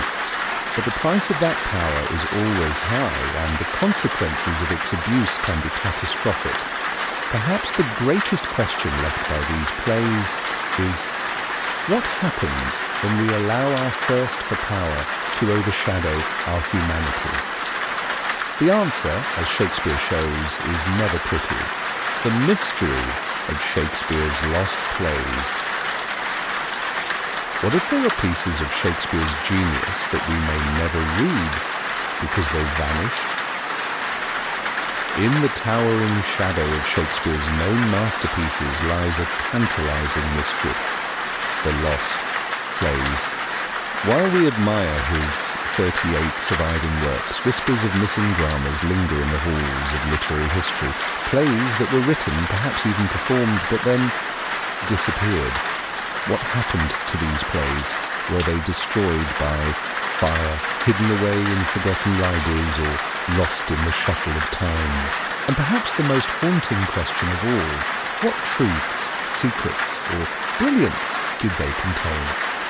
One of the most talked about is Love's Labour's Won. Mentioned in documents from the 1590s, it's believed to be a companion piece, or sequel to Love's Labour's Lost. Scholars speculate, was it a true sequel with the same witty characters continuing their romantic misadventures? Or was it another play altogether, lost to time and miscataloguing? Some believe the play might still exist under a different title, possibly Much Ado About Nothing, but if that's the case, why would the title change? And if it didn't survive, what kind of themes or twists might it have explored? The uncertainty creates an aura of suspense, and every new archival discovery keeps hope alive that it may yet be found. Then there's Cardenio, a play co-written with Shakespeare's contemporary John Fletcher, performed for King James. In 1613 and registered in official records, this play supposedly drew inspiration from a character in Cervantes' Don Quixote. But unlike other collaborations, no copy of Cardenio has ever been found. It's a ghost of a play, spoken of but never seen. Did its manuscript fall victim to poor preservation, political suppression, or simple neglect? In the 18th century, a playwright named Louis Theobald claimed to have discovered and adapted it into a work titled Double Falsehood. But debate rages on. Was his version a forgery, an adaptation, or a reconstruction from Shakespeare's original? Imagine what this means. A Shakespearean work inspired by Spanish literature, combining the madness of Don Quixote with Shakespeare's tragic and romantic flair. If Cardenio still exists somewhere, tucked away in an old trunk or a private archive, it could reshape our understanding of Shakespeare's creative reach. Scholars have pored through handwritten scripts, marginal notes, and dusty ledgers trying to find a link, a clue, a fragment, anything that proves Cardenio truly lived. But so far, only silence. And there may be more. Several references from Shakespeare's era hint at other unknown work. Letters, diaries, and official documents allude to plays performed under his name that have no surviving script. A single, mention here, a vague title there, plays like The History of King Stephen or The Siege of Troy, only names with no pages behind them. Are these lost treasures forever gone? Or are they still out there, quietly waiting to be rediscovered in a long-forgotten box in some English country manor? One of the greatest mysteries is not just that plays are missing, but that no one can say how many. Could there be 5, 10, or? Did Shakespeare write works that he or others never published? Or plays he deemed too controversial, too personal, or too risky to release? The era in which he lived was filled with political tension, religious surveillance, and strict censorship? Could his lost works contain dangerous truths or satire that... Are they silent? Were they deliberately erased? And then there's the most chilling possibility of all. What if some of Shakespeare's best work is among the lost? A masterpiece more profound than Hamlet, more romantic than Romeo and Juliet, or more mysterious than Macbeth, gone without a trace? How would our perception of Shakespeare change if just one of these lost works came to light? Scholars and collectors continue the search. New technologies like digital imaging, AI manuscript comparison, and database cross-referencing have uncovered long-forgotten texts and hidden annotations. It's possible that a handwritten draft or fragment of a missing play could be lying dormant in some uncatalogued shelf. Every day, new clues are uncovered. Notes in margins, faded ledger entries, stage directions without scripts that raise new questions and deepen the enigma. But the question lingers. Why does this mystery? Maybe it's because these lost plays feel like buried time capsules, untouched insights from the mind of history's greatest dramatist. Maybe it's because their absence reminds us that even the greatest legacies are fragile, vulnerable to time, chance, and human error. Or maybe it's because the idea of an undiscovered Shakespeare play awakens the thrill of the unknown. A hidden chapter, a secret message, a piece of genius waiting in silence. The Curse of Macbeth. Coincidence or dark truth? They call it the Scottish play, a whispered nickname spoken backstage by actors too afraid to utter its true title. Even in modern times, Macbeth is wrapped in mystery and fear. But why? Is it just superstition? And is there something genuinely sinister about this legendary tragedy? It begins with whispers in the dark. Stories passed from one actor to another. Tales of accidents, fires, deaths, all linked to performances of Macbeth. A play that explores murder, prophecy, ambition, and madness has long been said to bring misfortune to those who dare perform it. But where did this dark reputation begin? Legend has it that the very first performance of Macbeth in the early 1600s was a disaster. Shakespeare is said to have used real spells from authentic witches in the incantations of the Weird Sisters. The witches, furious that their rituals had been on opening night, the actor playing Lady Macbeth died suddenly. Shakespeare himself allegedly had to step in and perform the role. From that point on, strange and deadly occurrences began to follow the play everywhere it went. But is there truth behind the myth? Records from the 17th century are scarce, but what does survive is unnerving. In 1937, when the great Laurence Olivier took on the role of Macbeth at the Old Vic Theatre, a massive weight fell from the ceiling, narrowly missing him a few days. Later, his sword snapped mid-performance, flying into the audience and injuring someone. Then the director of the production died suddenly, and a fire broke out in the theatre. Coincidence? Or take the 1849 New York performance that turned into the infamous Astor Place riot. A feud between two rival actors playing Macbeth spiraled into violence. Fans of each actor clashed outside the theatre. By the end of the night, over 20 people were dead and more than 100 were injured. A tragedy linked to a play already shrouded in misfortune. There are more. In 1953, at the Outdoor Stratford Festival in Canada, two actors were stabbed on stage when a prop knife was mistakenly replaced with a real one. In 1980, during a production starring Judi Dench, the theatre caught fire. Even Orson Welles, who attempted a famously dark and experimental version of Macbeth in 1936, was plagued with illness, technical failures and mysterious accidents that halted the production again and again. Too many incidents, too many stories, too much to ignore. But here's where things get even stranger. Seasoned actors and directors often refuse to say the name Macbeth inside a theatre. They do slip and say it. They must exit the theatre, spin around 3 times, spit, curse, and knock to be let back in. It's not just tradition, it's fear. Why would a script, just words on a page, invite such ritual and caution? The play itself might offer a clue. Macbeth is drenched in darkness. It opens with thunder and lightning. The 3 witches prophesy Macbeth's rise and fall. Bloodshed follows. Murder, madness, ghosts.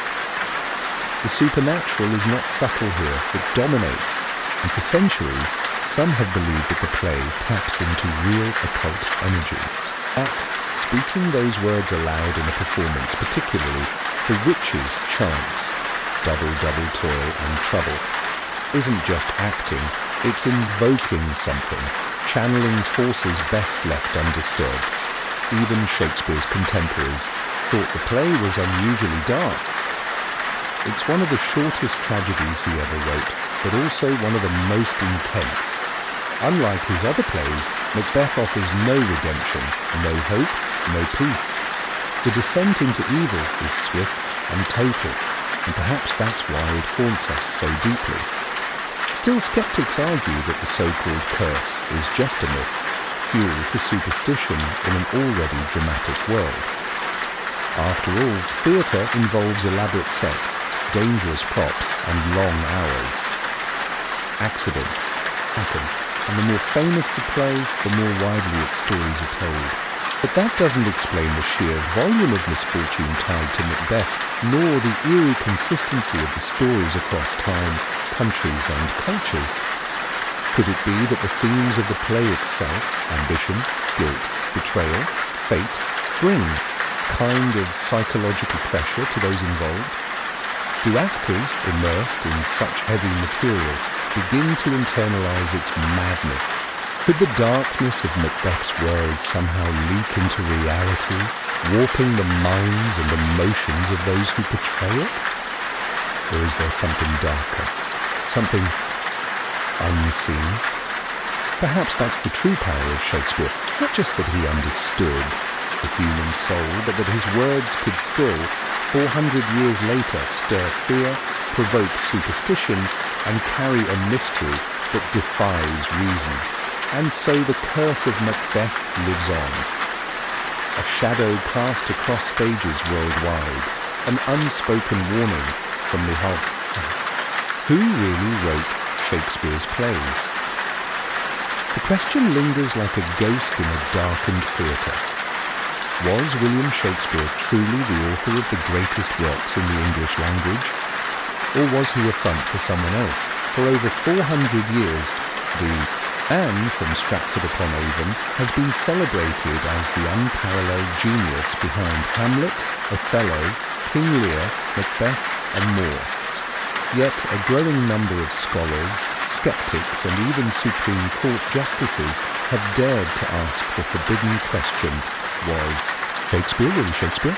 The mystery begins with a strange silence. William Shakespeare, the historical figure, left behind no letters, no manuscripts, no diaries about his writing.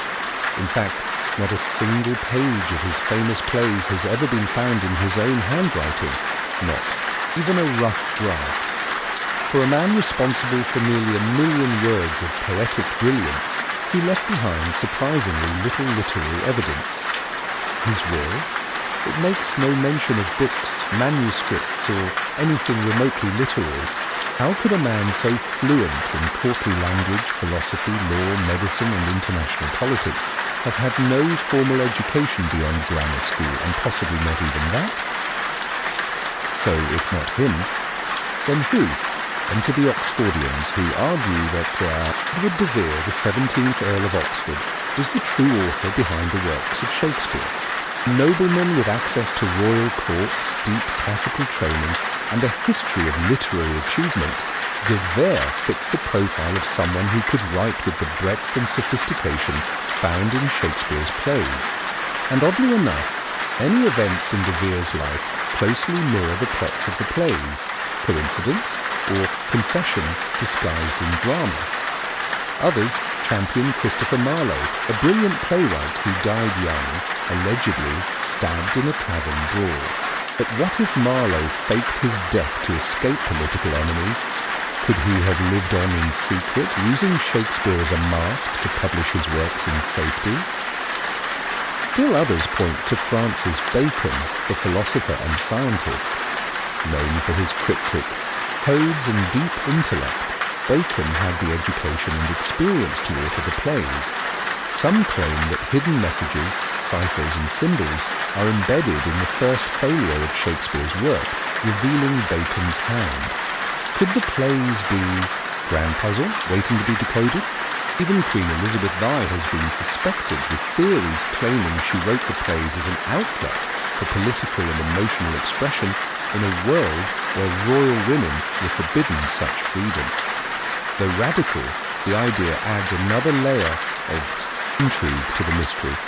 What if the greatest playwright was someone forbidden from ever claiming their creation? But the mystery doesn't stop there. The plays themselves offer clues, odd inconsistencies, obscure references to court life, detailed descriptions of Italy and foreign lands Shakespeare never visited. How could a humble actor from Stratford know the precise geography of Venice, Italian customs, or the intricacies of royal politics? And what about the lack of evidence tying the man directly to the London theatrical world at the time when Shakespeare was at his peak?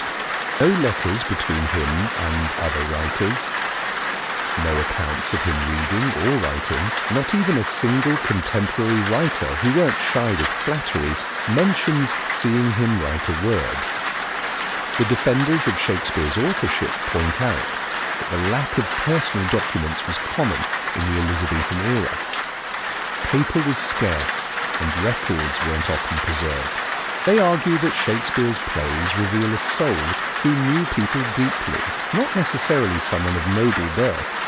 They say his genius came not from formal education, but from keen observation, extraordinary memory, and natural talent. Still, the questions remain. And every new theory sparks more curiosity. In 2016, the Oxford University Press even added Christopher Marlowe as a co-author of the Henry VI plays, giving a touch of legitimacy to ideas once thought fringe. Are we edging closer to a truth long buried beneath centuries of assumption? And perhaps that's what makes this mystery so haunting. The idea that we've built our literary canon on a name, a shadow, an enigma wrapped in brilliance. If we knew for certain that someone else wrote the plays, would that change their power, their beauty, their truth? Or would it only deepen the mystery of how such profound work ever came to be?